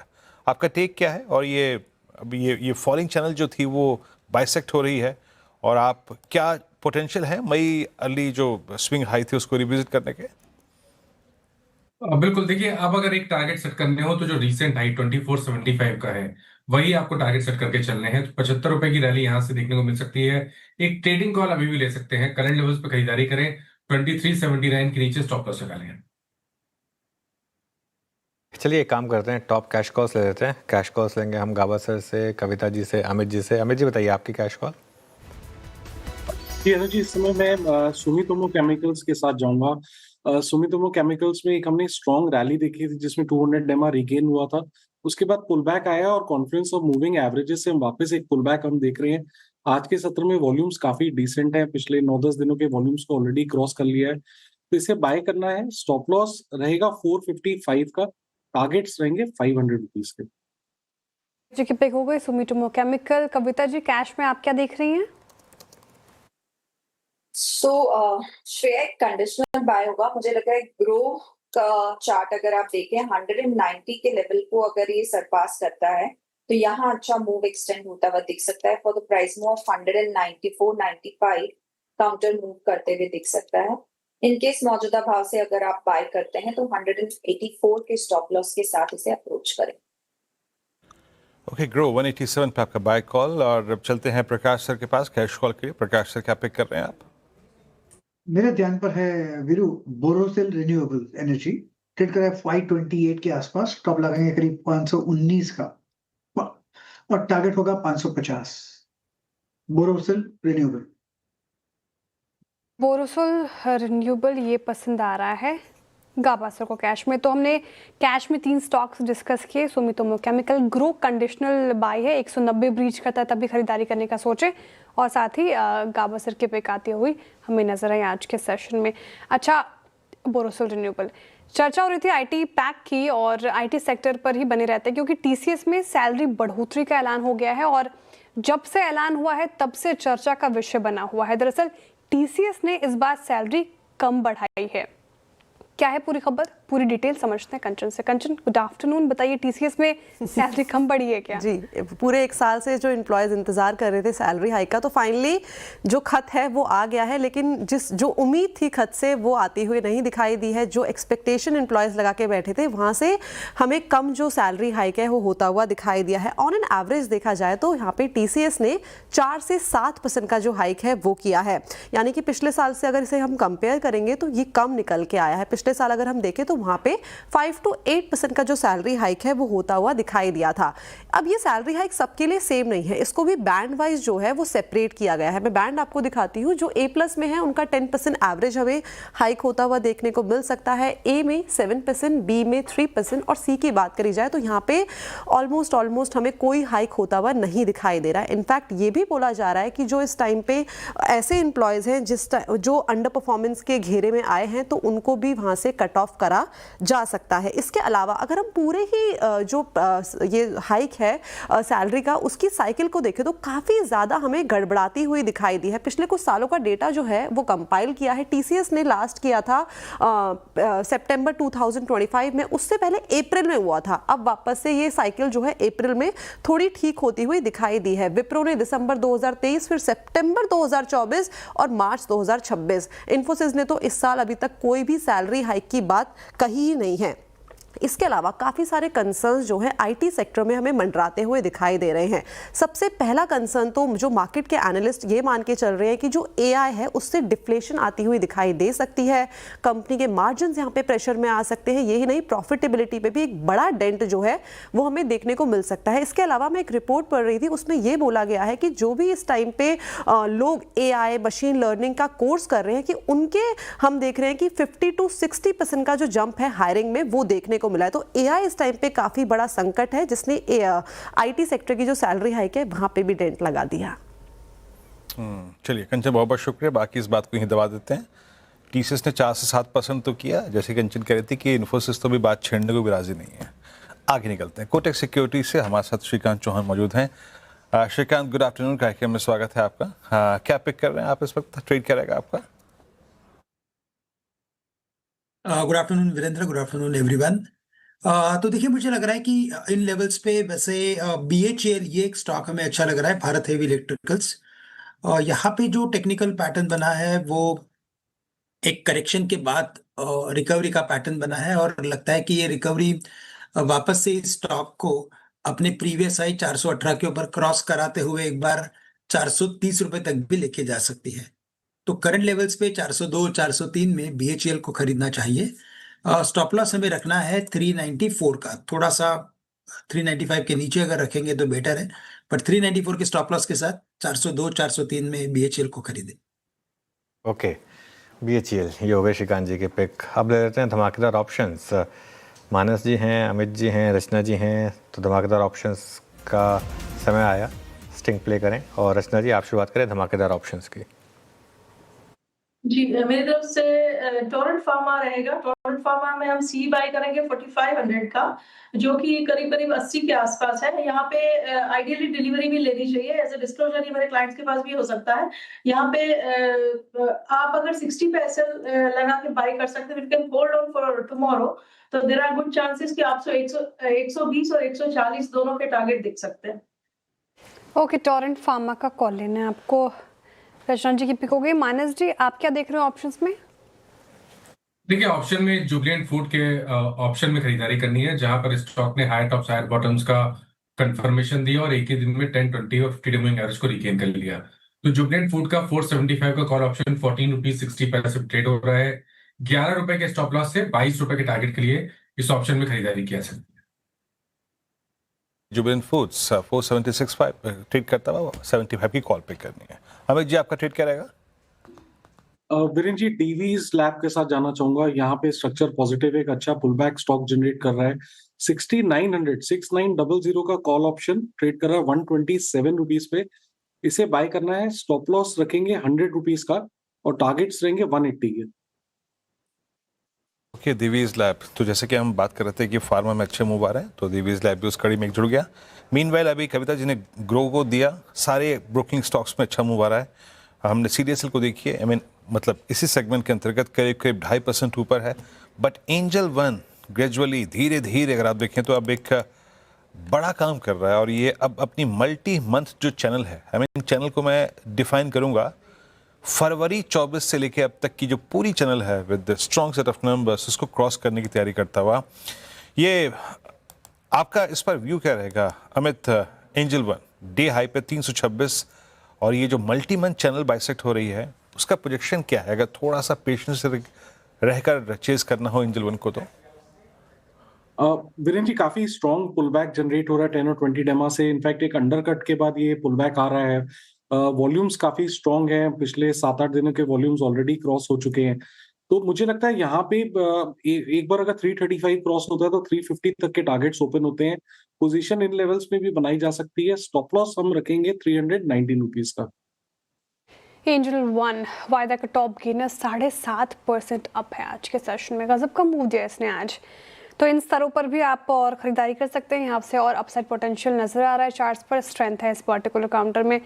अच्छा, मेरी बात सुबह हो रही थी रचना जी से, वोल्टास और ब्लू स्टार हम डिस्कस कर रहे थे। एक बार वोल्टास का इंट्राडे चार्ट रखिएगा और साथ ही दूसरी ब्लू स्टार का भी इंट्राडे चार्ट रखिएगा। यहाँ पर अच्छे मूव से, इनफैक्ट तो वोल्टास तो अब वायदा का टॉप गेनर बना हुआ है, 3% ब्लू स्टार। वोल्टास जब हम रचना जी हमने सुबह 1280 के आसपास इसे पिक किया था और फिर कहा गया था, आपने कहा था कि आज इंट्राडे में इसको देख सकते हैं। 1280 से 1307 तक के मूव मिल चुके हैं। अब यहाँ से और अपसाइड पोटेंशियल नजर आ रहा है, चार्ट्स पे दमखम दिख रहा है, या फिर जो जिसने मुनाफा कमाया वो अब इन लेवल्स पर बांधे? जी, आपको याद होगा हमारी ये भी बात हुई थी कि डिलीवरी नहीं करनी चाहिए। तो इंट्राडे में अच्छा मूव दिया है उसने, और 1310 पे एक रेजिस्टेंस भी है। तो फर्दर नहीं जाएगा ऐसा नहीं है, लेकिन यहाँ पे एक बार को पुल बैक कर सकता है फ्रॉम हियर ऑन। तो एक बार जो बना है मुनाफा उसको बुकआउट करना चाहिए, और फ्रेश एंट्री वो जब देगा कल परसों में, तो उस टाइम पे उसको चेक करके लेवल्स को तय करेंगे। Okay, rightly said. वोल्टास पर ये व्यू हो गया। अब आगे बढ़ते हैं, अदानी ग्रुप के स्टॉक्स की बात करते हैं। अदानी ग्रुप के स्टॉक्स रखेगा स्क्रीन पर। अच्छी तेजी इसमें अदानी पोर्ट्स को छोड़कर बाकी काउंटर्स देखें आप, इन ग्रीन ही ट्रेड करता हुआ। अदानी ग्रीन 1.5%, अदानी एंटरप्राइजेस अच्छी खासी मूव के साथ कर रहा है कामकाज। अच्छा, शेयर क्यों फोकस में? दरअसल अदानी ग्रुप को अमेरिका से बड़ी राहत मिली है, और क्या है डिटेल्स एक बार फिर से रिविजिट करते हैं आशीष के साथ। आशीष बताइए, अदानी ग्रुप को बड़ी राहत क्या है खबरें? देखिए, बड़ी रिलीफ, बड़ी राहत की खबर है, और पिछले एक हफ्ते से लगातार पॉजिटिव खबरों के बीच अदानी समूह के सभी स्टॉक्स में आपको ज़बरदस्त एक्शन देखने को मिल रहा है, क्योंकि यूएस में काफ़ी सारे मामले चल रहे थे और इसी के चलते इन स्टॉक्स पर अगर आप देखें तो बड़ा ओवर रैंक था। दरअसल 3 मामले हैं जहां पर अभी इन्हें इंटरिम राहत यहां पर मिलती हुई नजर आई है। कुछ मामले बिल्कुल पूरी तरीके से अब निपट भी चुके हैं। इसमें सबसे पहले अगर आप देखें तो जो मामले यहां पर निकल कर आ रहे हैं वो डीओजे यानी डिपार्टमेंट ऑफ जस्टिस का मामला था, जहां पर गौतम अडानी समेत 6 लोगों पर सिक्योरिटीज फ्रॉड के आरोप यहाँ पर लगाए गए थे, और $265 मिलियन के आसपास रिश्वत देने के लिए, क्योंकि जो सोलार प्रोजेक्ट्स हैं ये इन्होंने आरोप यहाँ पर लगाया था कि गवर्नमेंट को इन्होंने रिश्वत दी है, और फिर उसके बाद यूएस में फंड रेजिंग भी की, तो इसके चलते वहाँ पर मामला बल गया। ये अगर आप देखें तो पूरी तरीके से निपट चुका है, बंद हो गया पूरी तरीके से, अब यहाँ पर बड़ी राहत मिल गई। इसी के साथ अगर आप देखें तो सिमिलर मामला था और इसको ही कैरी फॉरवर्ड किया एसईसी ने। अब जैसे भारतीय मार्केट्स में सेबी होता है, ऐसे यूएस के मार्केट्स में एसईसी है, तो वहाँ पर ये सिमिलर जाँच कर रही थी। लेकिन अब ब्लूमबर्ग के हवाले से जो खबर निकल कर आई थी, मैं आपको बता दूँ कि गौतम अडानी ने तकरीबन $6 मिलियन और सागर अडानी ने $12 मिलियन के आसपास का जुर्माना भरकर सेइंग कि कोई रॉन्ग डूइंग नहीं किया और ये मामले का निपटारा यहाँ पर कर दिया। तो ये भी फाइल आप देखें तो क्लोज हो गई। इसी के साथ अगर आप देखें तो एक और मामला यहाँ पर चल रहा था कि ईरान से वाया दूसरी कंपनीज के माध्यम से इन्होंने एलपीजी सोर्स की हुई है, इसको लेकर भी, क्योंकि ईरान के ऊपर पहले से सैंक्शंस लगे थे, तो एक और मामला खुला हुआ था।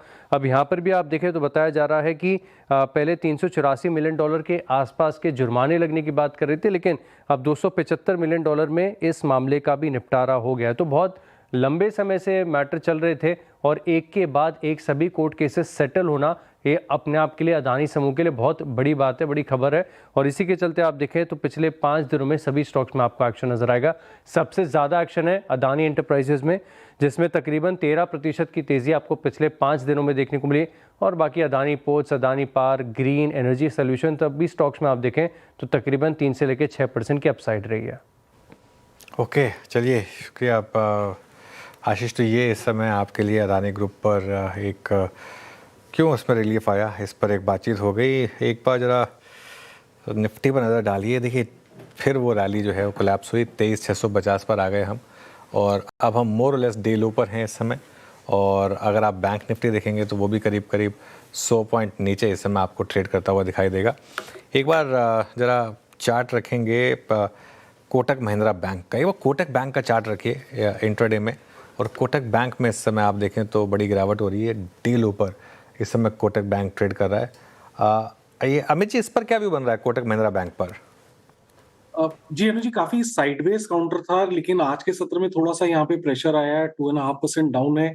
सपोर्ट 379 के आसपास आता है, अगर वो ब्रेक करता है क्लोजिंग बेसिस में तो आई थिंक यहाँ पे 365 तक के टारगेट्स पॉसिबल है, तो क्लोज काफी इंपॉर्टेंट है। किसी की अगर लॉन्ग पोजीशन है तो एक बार यहाँ से एग्जिट करना चाहिए। शॉर्ट्स यहाँ पे 379 के नीचे बनेंगे।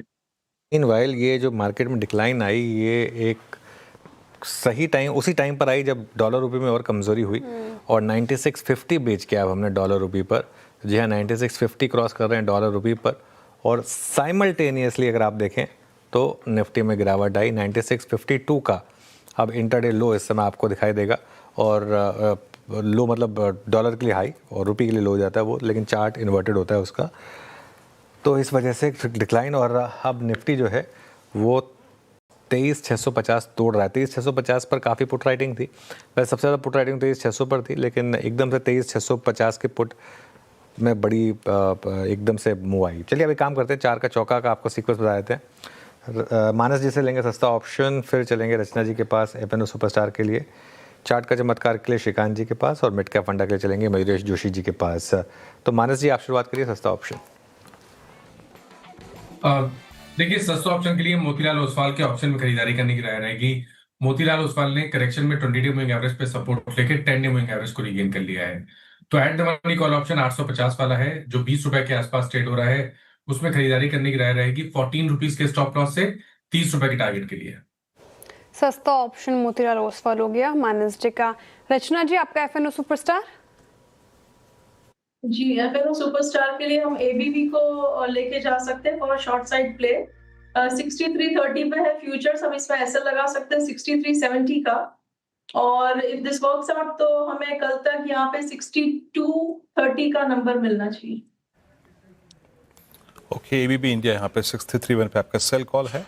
अब चलते हैं श्रीकांत जी के पास चार्ट के चमत्कार के लिए। श्रीकांत, क्या पिक कर रहे हैं आप?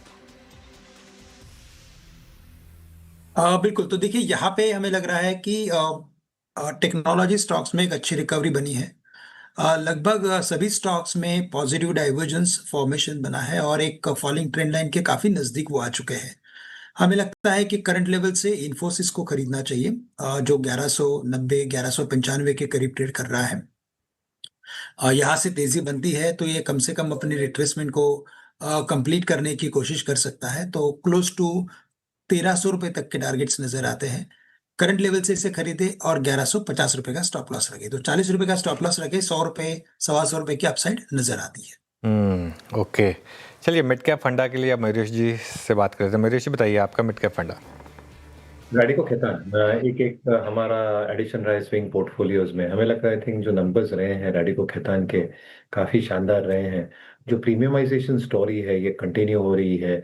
एक्सपेक्टेशन यही है कि विद इन प्रीमियमाइजेशन जो सुपर प्रीमियमाइजेशन सेल्स हैं इसको 500 करोड़ के ऊपर कंपनी का एक टर्नओवर जो एक्सपेक्टेशन है ये ले जा सकती है अगले डेढ़ या पौने 2 वर्षों में।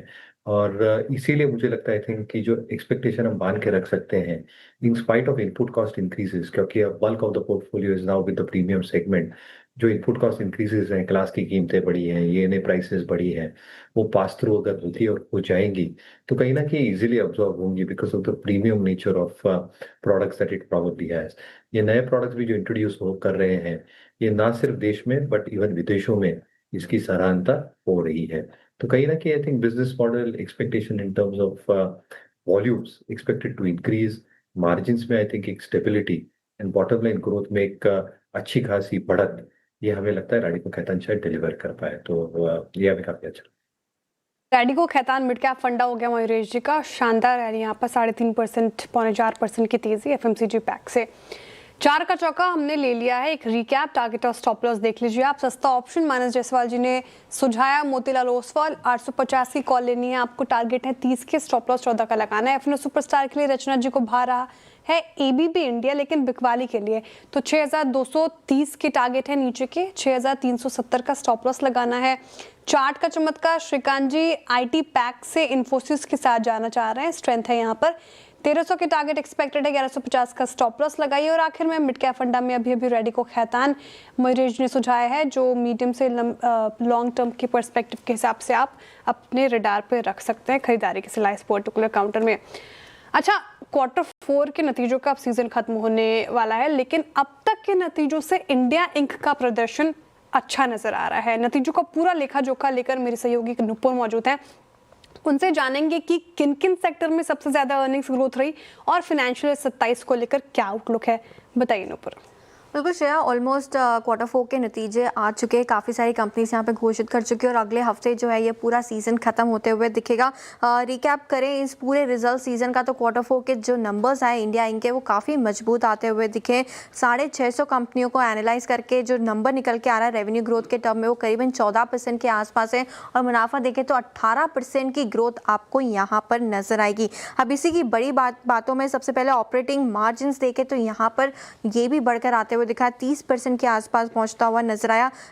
सितंबर 2025 में जो जीएसटी कट देखने को मिला था, उसी का असर Q4 में दिखा है। कंजम्पशन डिमांड जो है वो काफ़ी मजबूत नजर आ रही है। ग्रामीण और शहरी दोनों में देखें तो डिमांड काफ़ी अच्छी देखने को मिली है। अब सबसे ज़्यादा ग्रोथ कौन से सेक्टर से आती हुई दिखी?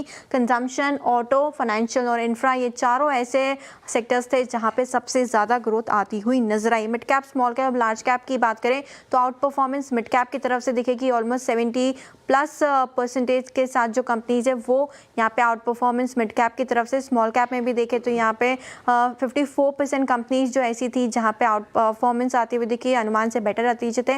और लार्ज कैप 50% कंपनीज ने यहाँ पे भी आउट परफॉर्मेंस दी है। लेकिन पिछले 3 क्वार्टर से सबसे अच्छी क्वार्टर जो रही वो Q4 ही है। Q1 और Q2 में रेवेन्यू ग्रोथ मात्र 8% थी, वही सुधर के 14% पहुंच गई Q4 में।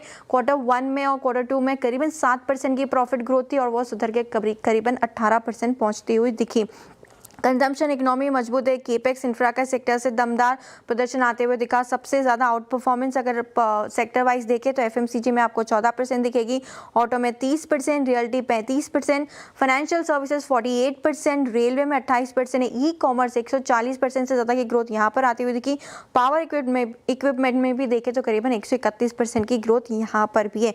लेकिन सबसे इंटरेस्टिंग बात, मुनाफा तो इन कंपनीज का बढ़ रहा है, लेकिन कर्मचारियों का पर जो खर्च ये कंपनीज करती है, एम्प्लॉय कॉस्ट जो होता है वो घटते हुए नजर आ रहा है। FY25 में 14.5% का जो कर्मचारी का जो एक्सपेंस टू रेवेन्यू रेशो होता है वो आया था और वो घट के सिर्फ 13.8% रह गया है। Q4 के नतीजों से यही समझ में आता है कि कंपनीज जो है कॉस्ट बचा रही है और अपने प्रॉफिट को बढ़ा रही है। और FY27 के लिए आउटलुक यही है कि इनपुट कॉस्ट जो बढ़ती हुई दिखेगी उस पर नज़र रहेगी, उसे कैसे कंपनीज जो है वो कंट्रोल करती हुई नजर आएगी। आउटलुक पॉजिटिव है, लेकिन इनपुट कॉस्ट पर नज़र रहने वाली है। ओके, चलिए यही होप होगी कि जो हमारे CEOs हैं वो ना देख रहे हो ये आपका लास्ट वाला पार्ट, खास तौर से कि कंपनीज जो हैं वो एम्प्लॉय कॉस्ट कम कर रही हैं अपने मार्जिन बढ़ाने के लिए, और ऐसा ना हो तो बेटर रहेगा। लेकिन खैर हाँ, थोड़ी सी दिक्कत तो रही है इंडिया इंक में और इनपुट कॉस्ट काफ़ी बढ़ी है। तो अब काफ़ी लोग AI भी यूज़ कर रहे हैं, इस वजह से भी एम्प्लॉय कॉस्ट एक्चुअली कम हो रही है, क्योंकि काफ़ी लोग खर्चा जो है वो AI में कर रहे हैं। तो अगर 4 लोगों का काम एक रोबोट से हो रहा है तो वाई नॉट। खासतौर से जो QSR वगैरह हैं उसमें तो अगर आप देखें, अभी पहले ब्लिंकिट, स्विगी वगैरह पे क्लियर कट एक कस्टमर सपोर्ट होता था। आजकल तो खैर मैंने तो एक तरीका सीख लिया है, मैंने तो तरीका सीख लिया है कि बॉट से कैसे उसमें आना है, वो मैं पेशेंस टेस्ट करता है वो टीवी पे बता नहीं सकता हूँ, वो मतलब उसका तरीका होता है कैसे उसको आप बॉट से ना एक उस पे आ जाओ। बता देना चाहिए, बहुत लोग परेशान हैं। मैं आपको पर्सनली बता दूंगा, टीवी पे नहीं बता सकता। आशीष देखिए, कुछ सीक्रेट ऐसे होते हैं जो आपको अपने पास ही रखने चाहिए होते हैं। खैर एनीवे, शुक्रिया नूपुर अच्छी जानकारी देने के लिए। ध्यान रखिएगा, अर्निंग सीजन बस अब और कुछ दिनों में ख़त्म हो जाएगा। मार्केट में कुछ खास मूव है नहीं, 23,650 उसके आसपास ही घूम रहे हैं। लेकिन एंजल वन ये लगातार तेज़ी में 7% अब ऊपर हो चुका है एंजल वन, और अब FNO का टॉप गेनर बन चुका है। किसी ने लिया क्या अब तक ये पिक्स में? ये श्रीकांत जी, एंजल वन इस पे नेक्स्ट टारगेट क्या ओपन हो रहे हैं? बिल्कुल, तो देखिए अगर इसके टेक्निकल पैटर्न को देखिए तो काफी कंसिस्टेंटली ये स्टॉक परफॉर्म कर रहा है। पिछले ऑलमोस्ट आई कैन से 2 महीने से, मार्च से लेकर लगातार अभी तक इसमें तेजी बनी है। और बेस्ट पार्ट इज दैट कि इसने अपने ऑल टाइम हाई को भी जस्ट अभी क्रॉस किया है। इसके टेक्निकल पैटर्न को मंथली बेसिस पे देखें तो एक रेक्टेंगल फॉर्मेशन बना है within the range of 190 and higher levels पे अगर देखें तो 320-325 के करीब का एक रेंज बना हुआ है। तो अगर इसी रेंज का अगर और most of the time rectangle consolidation बनता है और अगर वो सेक्टर को अगर टेलविंड अगर हो तो वो कंटिन्यूएशन फॉर्मेशन में कन्वर्ट होता है। तो बेस्ड ऑन दैट हमें लगता है कि ये स्टॉक आने वाले दिनों में 370 से लेकर 400 रुपए के लेवल्स दिखा सकता है। कोई भी करेक्शन आता है तो इसे खरीदना चाहिए अगर शॉर्ट टर्म व्यू है तो, अगर medium to long term view है तो करंट लेवल से भी इसे खरीद के चलना चाहिए। ओके चलिए, अब मार्केट में जो गिरावट आ रही थी थोड़ी रुकी है और अब वापस 23,650 के ऊपर आए हैं। अब देखते हैं लास्ट में कोई 3 बजे का मूव बाकी है या नहीं। लेकिन अब बात करते हैं कल आने वाले नंबर्स की। कल निफ्टी में अपोलो हॉस्पिटल्स और ग्रासिम के नंबर्स आएंगे, साथ ही एफएनओ में जुबिलेंट फूड और संवर्धन मदरसन समेत 4 कंपनियों के नंबर्स आएंगे। हमारी पूरी टीम तैयार है नंबर्स का प्रीव्यू करने के लिए। आपको स्क्रीन पर आशीष, कंचन, नूपुर और दीपाली सब दिखाई देंगे। तो शुरुआत करते हैं आशीष के साथ। ग्रासिम क्या एक्सपेक्ट करें? अच्छे नंबर्स एक्सपेक्टेड है। ऑपरेशनल फ्रंट पर आप देखें तो ग्रोथ यहाँ पर बढ़िया देखने को मिलेगी। हालांकि इसमें क्योंकि पेंट का कारोबार है, लगातार वहाँ पर घाटा हो रहा है, तो घाटा पिछले साल भी था, इस बार भी घाटा देखने को मिलेगा। लेकिन बढ़िया बात है कि पिछले साल के मुकाबले इस बार घाटा कम है, लेकिन ऑपरेशनल परफॉर्मेंस बहुत बढ़िया है। सिर्फ नंबर्स पहले आपको बताता हूँ। रेवेन्यू पिछले साल के मुकाबले 16% बढ़ सकती है और एबिटा के तो क्या ही कहने, 220 करोड़ का जो एबिटा पिछले साल था अब बढ़कर 440 करोड़ के करीब देखने को मिल सकता है। 2.5% के एबिटा मार्जिन अब बढ़कर 4.3% के देखने को मिलेंगे। 288 करोड़ का घाटा था पिछले साल इसी तिमाही के दौरान, जो कि अब घाटा घटकर 160 करोड़ देखने को मिलेगा। लेकिन सेगमेंटल परफॉर्मेंस ये बहुत ज़्यादा इंपॉर्टेंट हो जाएगी ग्रासिम के नतीजों में, क्योंकि इनका जो VSF सेगमेंट है, विस्कोस वाला, इसमें ग्रोथ आपको पिछले साल के मुकाबले तकरीबन 4% की देखने को मिल सकती है। और हालांकि जो केमिकल सेगमेंट है इसका प्रदर्शन इतना बढ़िया नहीं, पिछले साल के मुकाबले ऑलमोस्ट 9% की डिक्लाइन जो है यहाँ पर ब्रोकरेजेस फैक्टर इन करके चल रहा है। लेकिन VSF सेगमेंट की ऑपरेटिंग परफॉर्मेंस बहुत ज़बरदस्त है, पिछले साल के मुकाबले इसका एबिटा 83% बढ़ सकता है। और जो ऑपरेटिंग मार्जिन है इनके, इसमें भी आप देखें तो 5.5 बेसिस पॉइंट का पिछले साल के मुकाबले एक्सपांशन होगा। तकरीबन 12.8% के मार्जिन आपको इस VSF सेगमेंट में देखने को मिल सकते हैं। केमिकल सेगमेंट में अगर आप देखें तो एबिटा 17% घटेगा और साथ में आप देखें तो यहाँ पर जो मार्जिन है ये भी करीब 1.1 बेसिस 1.25% के आसपास की गिरावट यहाँ पर आपको देखने को मिल सकती है। और ख़ास बात ये है कि बॉटम लाइन में प्रेशर इसके लिए क्योंकि इसका इंटरेस्ट कॉस्ट और डिप्रिसिएशन ये भी पिछले साल के मुकाबले थोड़ा सा ज़्यादा देखने को मिला है। और पेंट बिजनेस में तो लगातार घाटे हो ही रहे हैं, तो इसी के चलते आप देखें तो फोकस रहेगा। लेकिन ऑपरेटिंग फ्रंट पर नंबर्स अच्छे आएंगे। ऑपरेटिंग फ्रंट पे नंबर अच्छे रहेंगे। खैर, ग्रासिम की नंबर्स की बात थी, अब बात करते हैं अपोलो हॉस्पिटल्स की। और सुबह मेदांता की मैनेजमेंट से चर्चा हो रही थी, अब एक काम करते हैं अपोलो की नंबर्स कैसे रहेंगे उसका पूर्वानुमान। नूपुर बताइए क्या कैसे एक्सपेक्टेशन है इस बार? ऑल टाइम हाई की ट्रैजेक्टरी में है स्टॉक। नंबर्स भी अच्छे ही रहने वाले हैं। रेवेन्यू के फ्रंट पर देखें तो 17% की स्ट्रॉन्ग ग्रोथ इस क्वार्टर में आते हुए नजर आ सकती है। 6,532 करोड़ के आसपास रेवेन्यूज जाते हुए नजर आ सकते हैं। मुनाफा देखें तो 19% की ग्रोथ यहाँ पर भी लेके चल रहे हैं और कामकाजी लेवल पर जो मुनाफा होगा 20% की ग्रोथ करीबन 922 करोड़ के आसपास आपको जो है वो आती हुई नजर आएगी। हालांकि जो मार्जिन है वो बिल्कुल फ्लैट रहने वाले, 14% के आसपास मार्जिन आते हुए दिखेंगे। अब काफ़ी सारे सेगमेंट्स हैं इस कंपनी के और काफ़ी सारी सब्सिडरीज भी है। शुरुआत करते हैं हॉस्पिटल के साथ। 13% की YOY ग्रोथ यहाँ पर देखने को मिल सकती है, लेकिन हॉस्पिटल का जो कामकाजी लेवल पे मुनाफा होगा मात्र 9% की ग्रोथ वहाँ पर होगी और मार्जिन दबाव में रह सकते हैं हॉस्पिटल कारोबार के।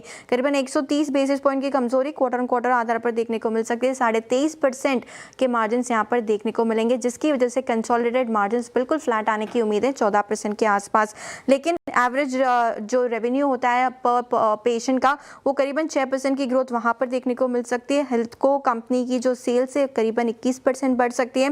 AHLL के जो फोकास्ट सेल्स यहाँ पर निकल के आ रही है वो भी 14% की ग्रोथ देखने को मिल सकती है। अपोलो 24/7 के जो घाटे फिलहाल कंपनी कर रही है उसमें भी थोड़ी कटौती इस क्वार्टर में आती हुई नजर आएगी मैनेजमेंट कमेंट्री पर।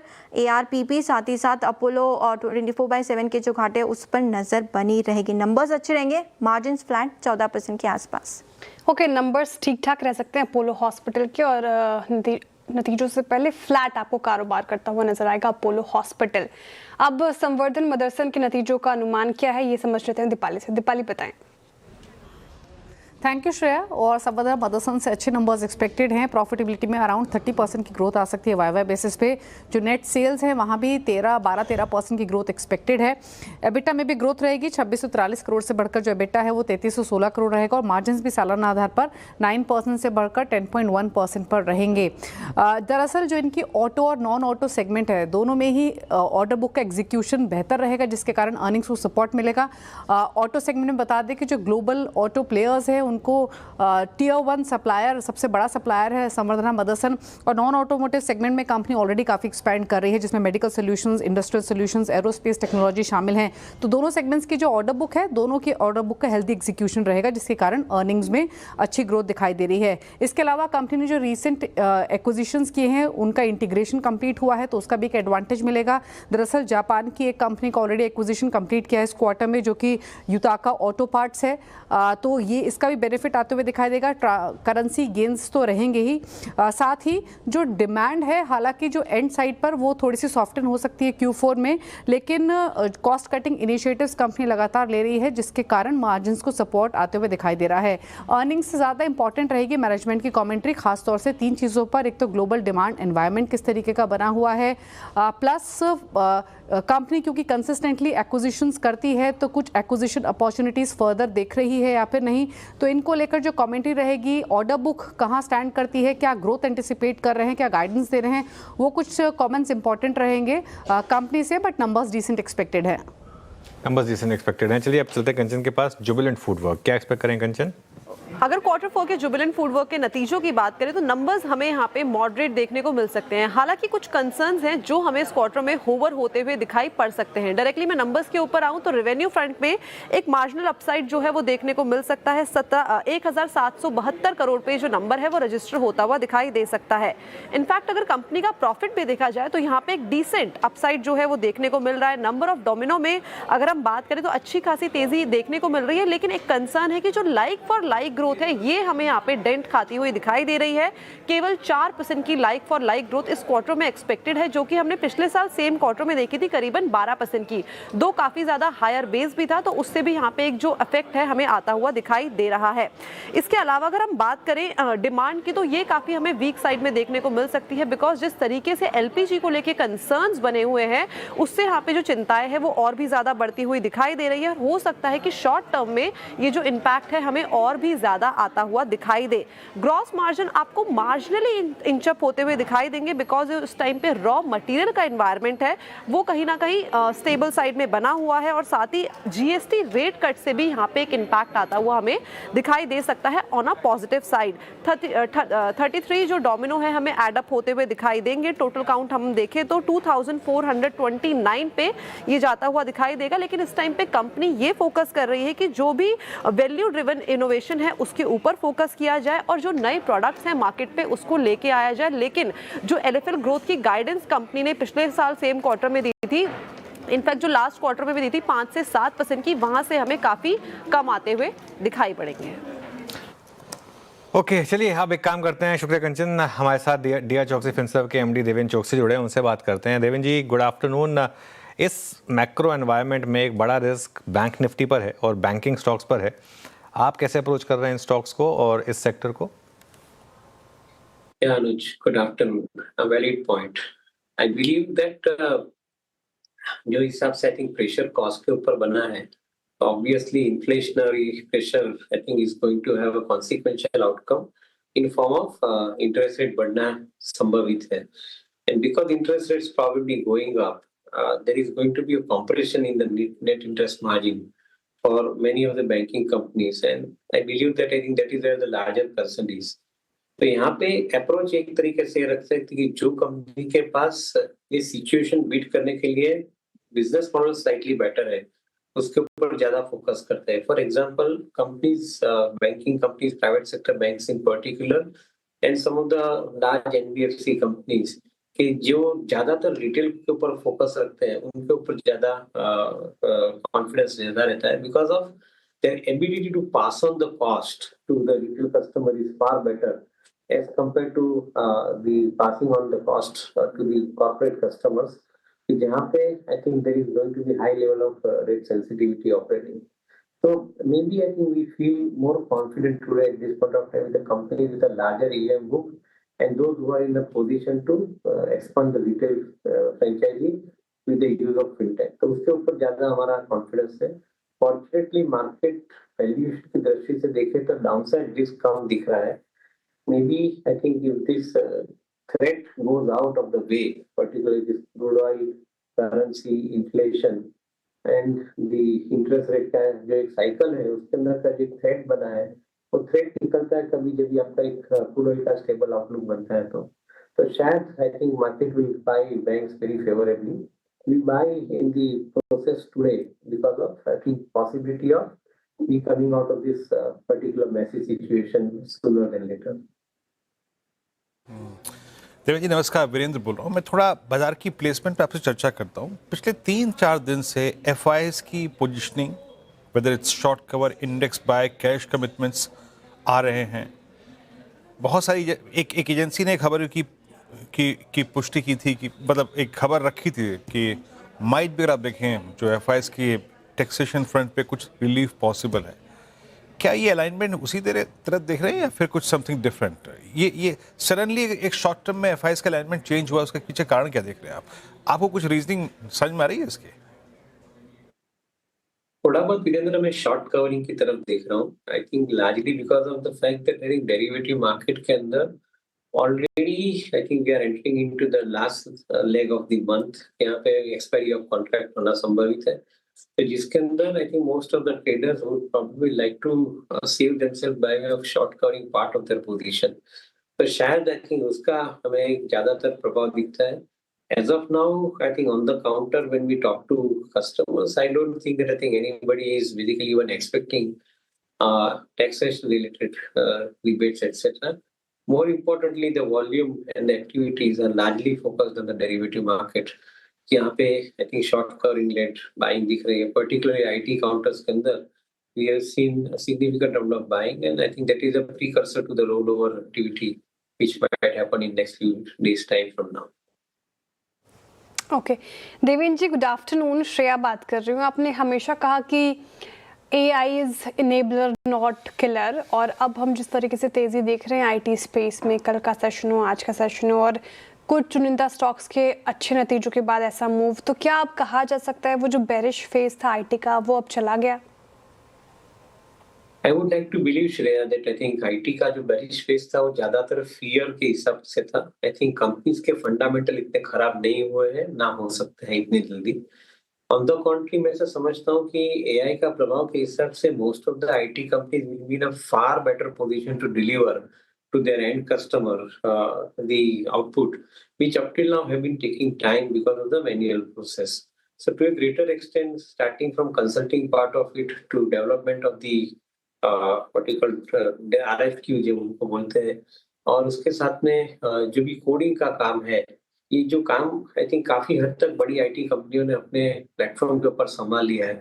मैं ऐसा समझ रहा हूँ कि I think from the time and effort based sales pattern और the revenue generation pattern, billing pattern, मेरे ख्याल से I think many of the IT companies with the AI implementation are now working on the revenue model which is outcome based. तो शायद I think आपको आगे के समय के अंदर उसका कंफर्मेशन ज्यादा मिले. At least today some of the mid tier IT companies के जो यहाँ पे एम्बेडेड सॉफ्टवेयर बनाते हैं, आई थिंक इंजीनियरिंग R&D जिसको हम बोलते हैं, तो कंपनियां शायद I think already they have started fetching their revenue on an outcome base compared to I think some of the large companies. So maybe we have to wait for the right signal to come, but happy that I think most of the companies are adapting AI environment very very systematically and getting the benefits out of it. Okay बिल्कुल. अच्छा, अभी एक और जो sector है जहाँ थोड़ी सी under performance आ रही है वो है ऑटोमोबाइल. बहुत बड़ी बुल मार्केट देखी थी हम, बहुत बड़ी बुल रन देखी थी हमने वो जीएसटी कट के बाद, लेकिन पिछले कुछ हफ्तों में शायद कमोडिटी प्राइसेस का प्रेशर हो या कुछ और रिस्क हो, काफ़ी बड़ी करेक्शन आई है. देवेंद्र जी, इसको आप कैसे अप्रोच कर रहे हैं इस समय? Anuj, I think cost pressure definitely हम लोग समझ रहे हैं कंपनियों के साथ बात करके. Ancillary companies are basically increasing the cost, passing it over to OEMs. OEMs are increasing marginally their prices at this point of time, but likely to increase further in the next quarter because of the sharp rise in the commodity prices. तो शायद ये साल के अंदर ज्यादातर आपको profitability के ऊपर प्रेशर रहेगा, ऐसा समझ में आता है. At least in this first 2 quarters of the financial year, both these quarters are likely to see the impact on the profitability of some of these companies. Demand scenario फिर भी मैं मानता हूँ कि I think remains I think relatively more comfortable given the kind of money that people have in their hand. Unless के interest rate बहुत sharply बढ़ते हैं तो शायद थोड़े बहुत I think interest demand scenario के अंदर बदलाव आ सकता है. But as of now we are not carrying that fear. We believe that demand will remain stable. Maybe I think the challenge is in the area of maintaining the profitability for this companies, and as a result of it some of this companies have already corrected themselves on the pricing front. मैं ऐसा समझता हूँ कि I think that could be a buy opportunity if they further correct from current levels after the first quarter result. So that could be a buy opportunity at that point of time. Not negative, but wanting to buy on dips. That is the approach that we are keeping for auto companies and auto ancillaries. Devendra ji, एक थोड़ा सा मुश्किल प्रश्न है, लेकिन अगर आपको IT में कुछ चुनाव करना हो, सिर्फ एक स्टॉक मिड कैप आईटी में, आप किसका चुनाव करेंगे जहां आपको मैनेजमेंट की कमेंट्री, उनका कन्विक्शन और उनके जो एक्विजिशन है वो इम्प्रेस कर रहे हो एआई में? So with a disclaimer, Virendra, I can say that companies like Tata Technology and companies like KPIT, they appear to be relatively better positioned. Tata Technology has already given a very favorable management commentary at the end of the quarter results, and they are suggesting कि यहाँ से उनका EBITDA margin भी improve होके आ रहा है. और अगर हम BMW JV की भी बात करें ये कंपनी के अंदर, I think they are getting the material benefit out of this particular transaction that they have entered into. In my viewpoint, I think this is one company which looks relatively stable, and which I was saying a while back, कि जो mid-tier IT companies हैं, they are basically already operating on outcome base. And as a result of which, I think they are fetching better price from their customer while completing the project in a before time kind of situation due to adoption of AI. ये company 50% उसके labour को I think already AI enabled कर चुकी है. So शायद I think this is one important development I see in this company. KPIT we remain relatively more optimistic at this point of time, and we feel that I think the company has the potential to deliver.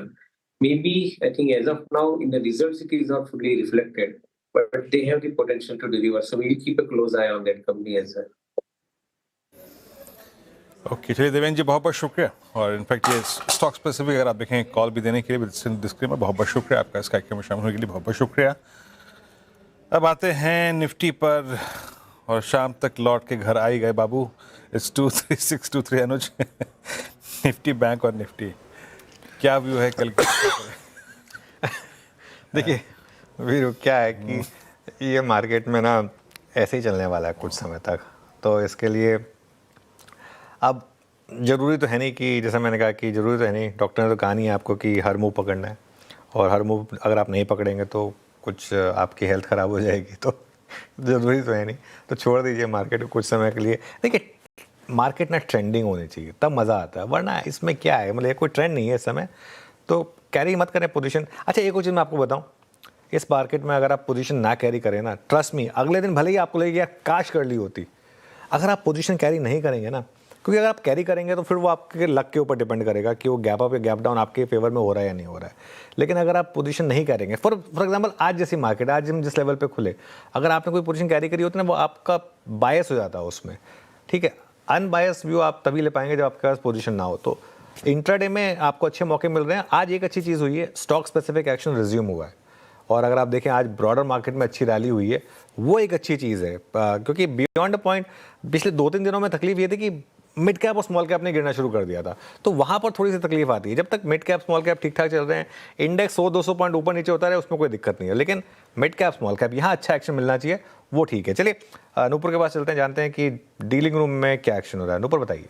Action भरपूर है dealing room में. IT sector यहाँ पे short covering और fresh buying दोनों देखने को मिल रही है, चाहे वो लार्ज कैप हो मिड कैप हो. तो डीलर्स का भी व्यू यहाँ पे पॉजिटिव बनते हुए दिखा है. कल भी फार्मा की बात की, और आज फिर से सिलेक्टिव फार्मा स्टॉक्स जो है वो डीलर्स के रडार पे आते हुए दिखे. ग्रैन्युअल्स यहाँ पे फोकस करके चल सकते हैं. वॉल्यूम्स के साथ बाइंग देखने को मिल रही है. जो 30 डे एवरेज वॉल्यूम होता है उसके ऊपर आज के वॉल्यूम्स आपको नजर आएंगे, और हैवी वॉल्यूम के साथ इंस्टीट्यूशनल बाइंग यहाँ पर आती हुई नजर आई है। एंजल वन लगातार फोकस में बनी हुई है, पूरी की पूरी थीम 30 डेज का एवरेज वॉल्यूम 1.9 करोड़ शेयर्स का होता है और आज इसके वॉल्यूम्स 1.7 करोड़ शेयर्स यहाँ पर देखने को मिला है। बड़ा प्लेयर यहाँ पे जो है बाइंग करते हुए नजर आ रहा है। तो एंजल वन भी डीलर्स के रडार पे, IT sector, short covering, selective pharma, Granules और एंजल वन, ये सब आज डीलर्स के रडार पर है। ग्रैन्युअल्स, एंजल वन और आईटी एज स्पेस डीलर्स के रडार पर, तो यहाँ भी रखे आप फोकस। लेकिन हमारे पैनल क्या पिक कर रहे हैं बीटीएसटी एसटीबीटी ट्रेड्स की शुरुआत करते हैं। श्रीकांत जी, शुरुआत आपसे बताइए, वेडनेसडे के सेशन के लिए कौन सा काउंटर? बिल्कुल, तो देखिए वैसे मार्केट में थोड़ा करेक्शन आया है और करेक्शन के बाद मुझे लग रहा है कि कुछ कैश काउंटर्स काफ़ी इंपॉर्टेंट सपोर्ट से रिवर्सल पैटर्न बना रहे हैं। तो यहाँ पे मुझे लग रहा है कि एंद्रीन, सीमेंस एनर्जी की एक कंपनी है एंद्रीन करके, इसे करंट लेवल से खरीदना चाहिए। 3171 के करीब ट्रेड कर रहा है। यहाँ से जो तेजी बनेगी तो वापस से एक बार ये स्टॉक 3300 तक जा सकता है। करंट लेवल्स पे 3170 पे खरीदे, स्टॉप लॉस यहाँ पे रखे 3120 का।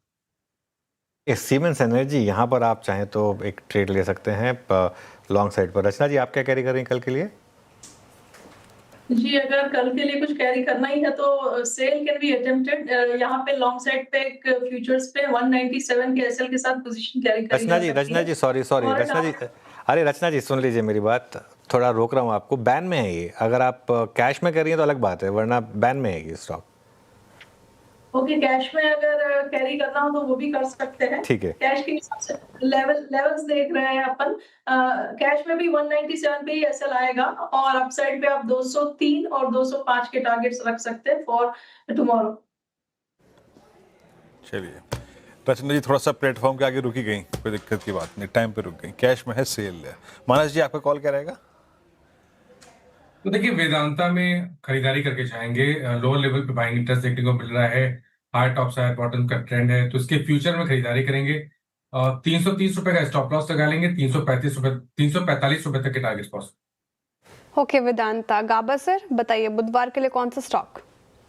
मेरे ख्याल से ध्यान दे सकते हैं मन्नपुरम फाइनेंस पर। ट्रेड करा 315, टॉप लगाएंगे 312, 3 रुपए का टारगेट। 320 पॉसिबल है मन्नपुरम फाइनेंस बीटीएसटी। अमित जी, आपकी ट्रेड कल के लिए?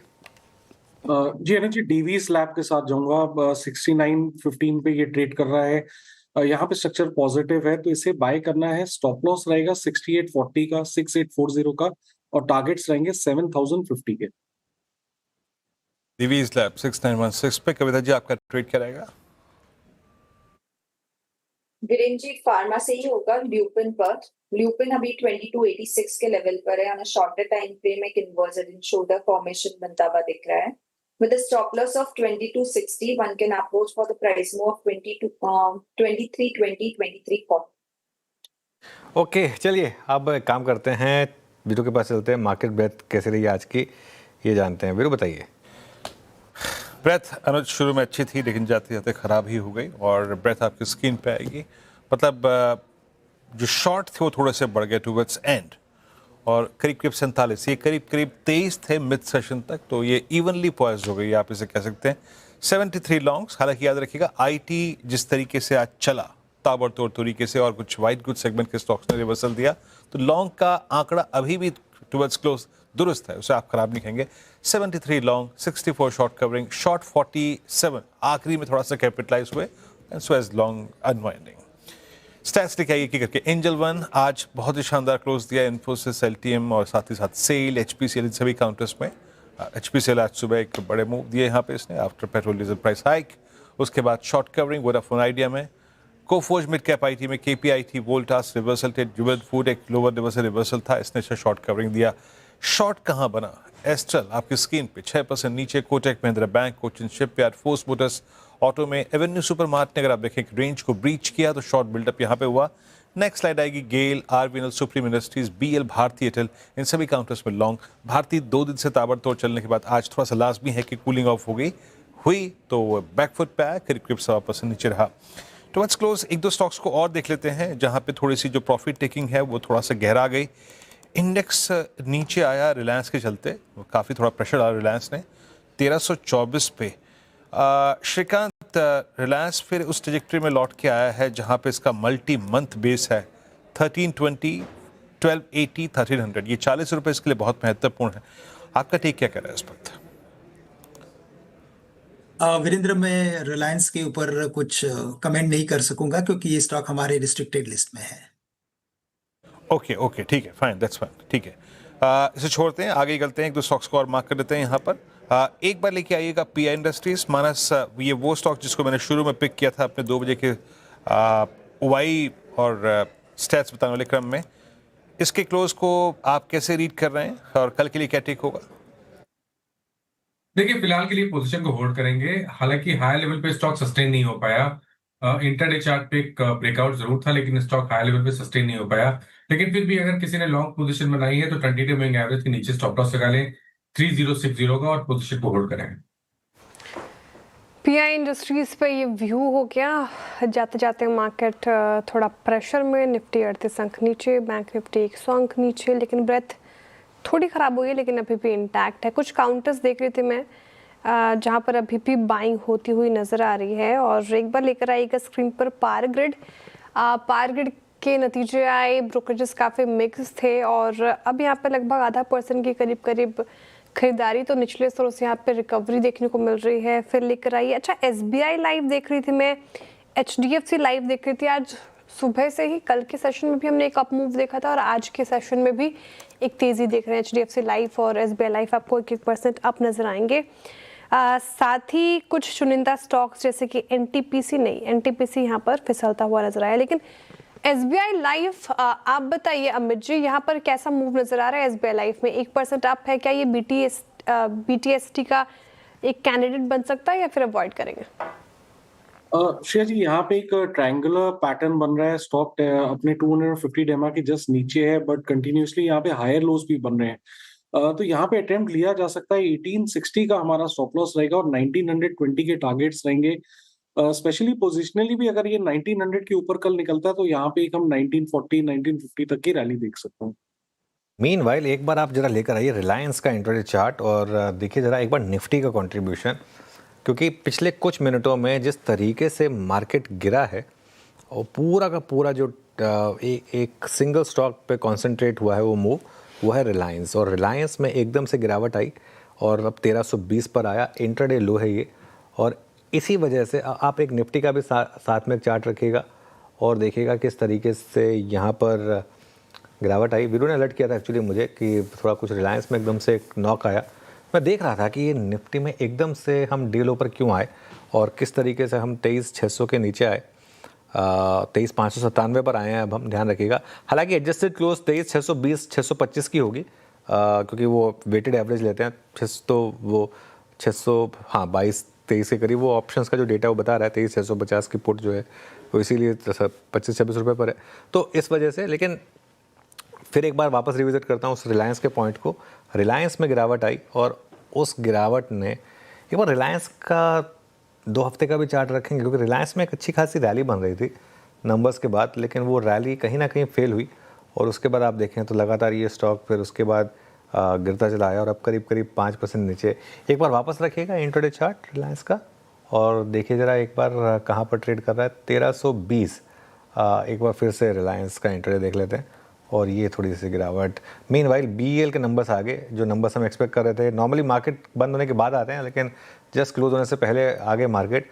2200 करोड़ का प्रॉफिट है, एस्टिमेट से थोड़ा सा ऊपर है। एस्टिमेट 2138 करोड़ का था। इनकम 10,177 करोड़ की है, जो एस्टिमेट से थोड़ी कम है। प्रॉफिट जो है वो एस्टिमेट से थोड़ा ज़्यादा है, इनकम जो है वो एस्टिमेट से थोड़ी कम है। तो अब जो बाकी के नंबर्स है वो देख लेते हैं। एबिडा नंबर, मार्जिन नंबर, वो क्या है उसके ऊपर काफ़ी कुछ डिपेंड करेगा। लेकिन अभी तक जो नंबर आए हैं I am sort of mixed हैं, तो इसके लिए कोई बहुत अग्रेसिव व्यू लेना थोड़ा सा मुश्किल होगा। लेकिन प्रॉफिट का नंबर अच्छा है, इस वजह से लोअर लेवल से थोड़ी रिकवरी आई है। 2203 करोड़ का नंबर, जबकि एस्टिमेट से थोड़ा सा ये बेहतर है। इनकम जैसा मैं कह रहा हूँ कि एस्टिमेट से थोड़ी सी कम आई है।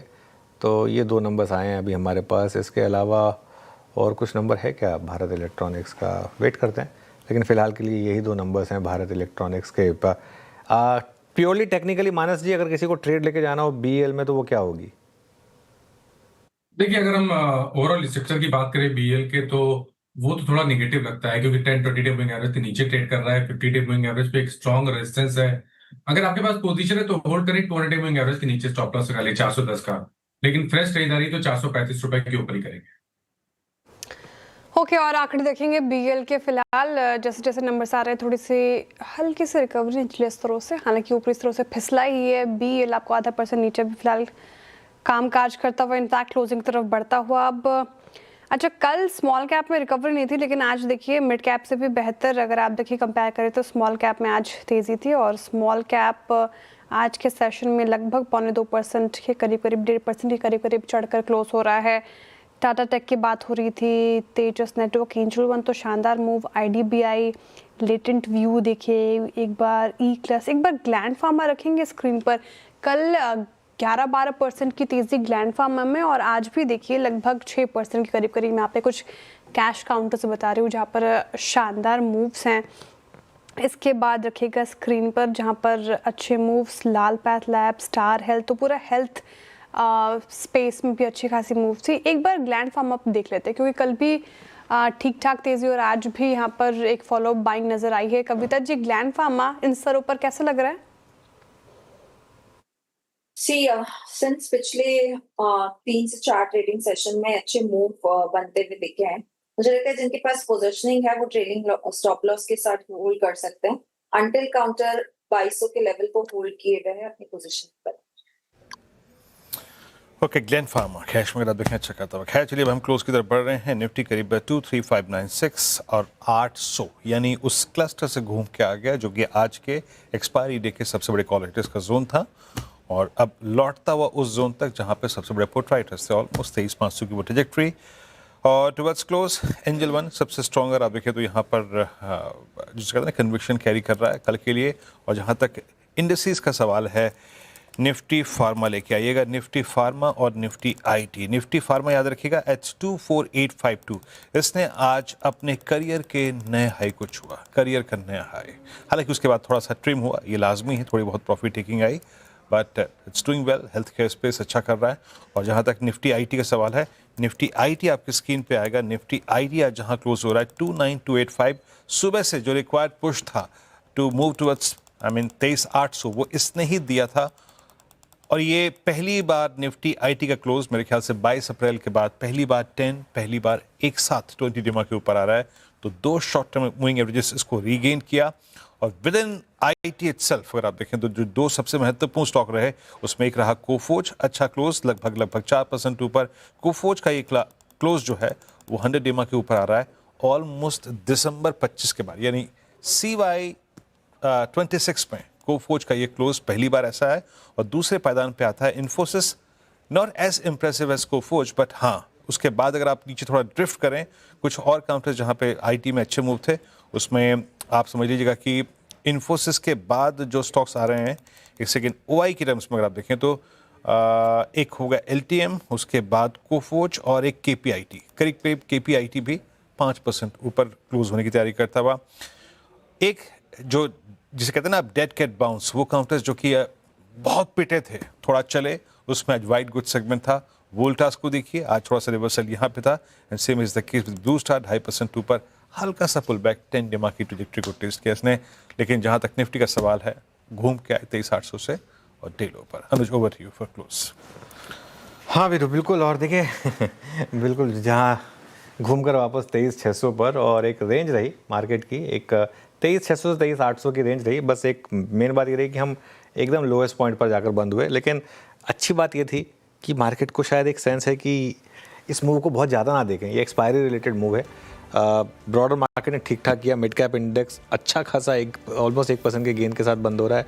स्मॉल कैप इंडेक्स में तो 1% से ऊपर की रैली हुई है।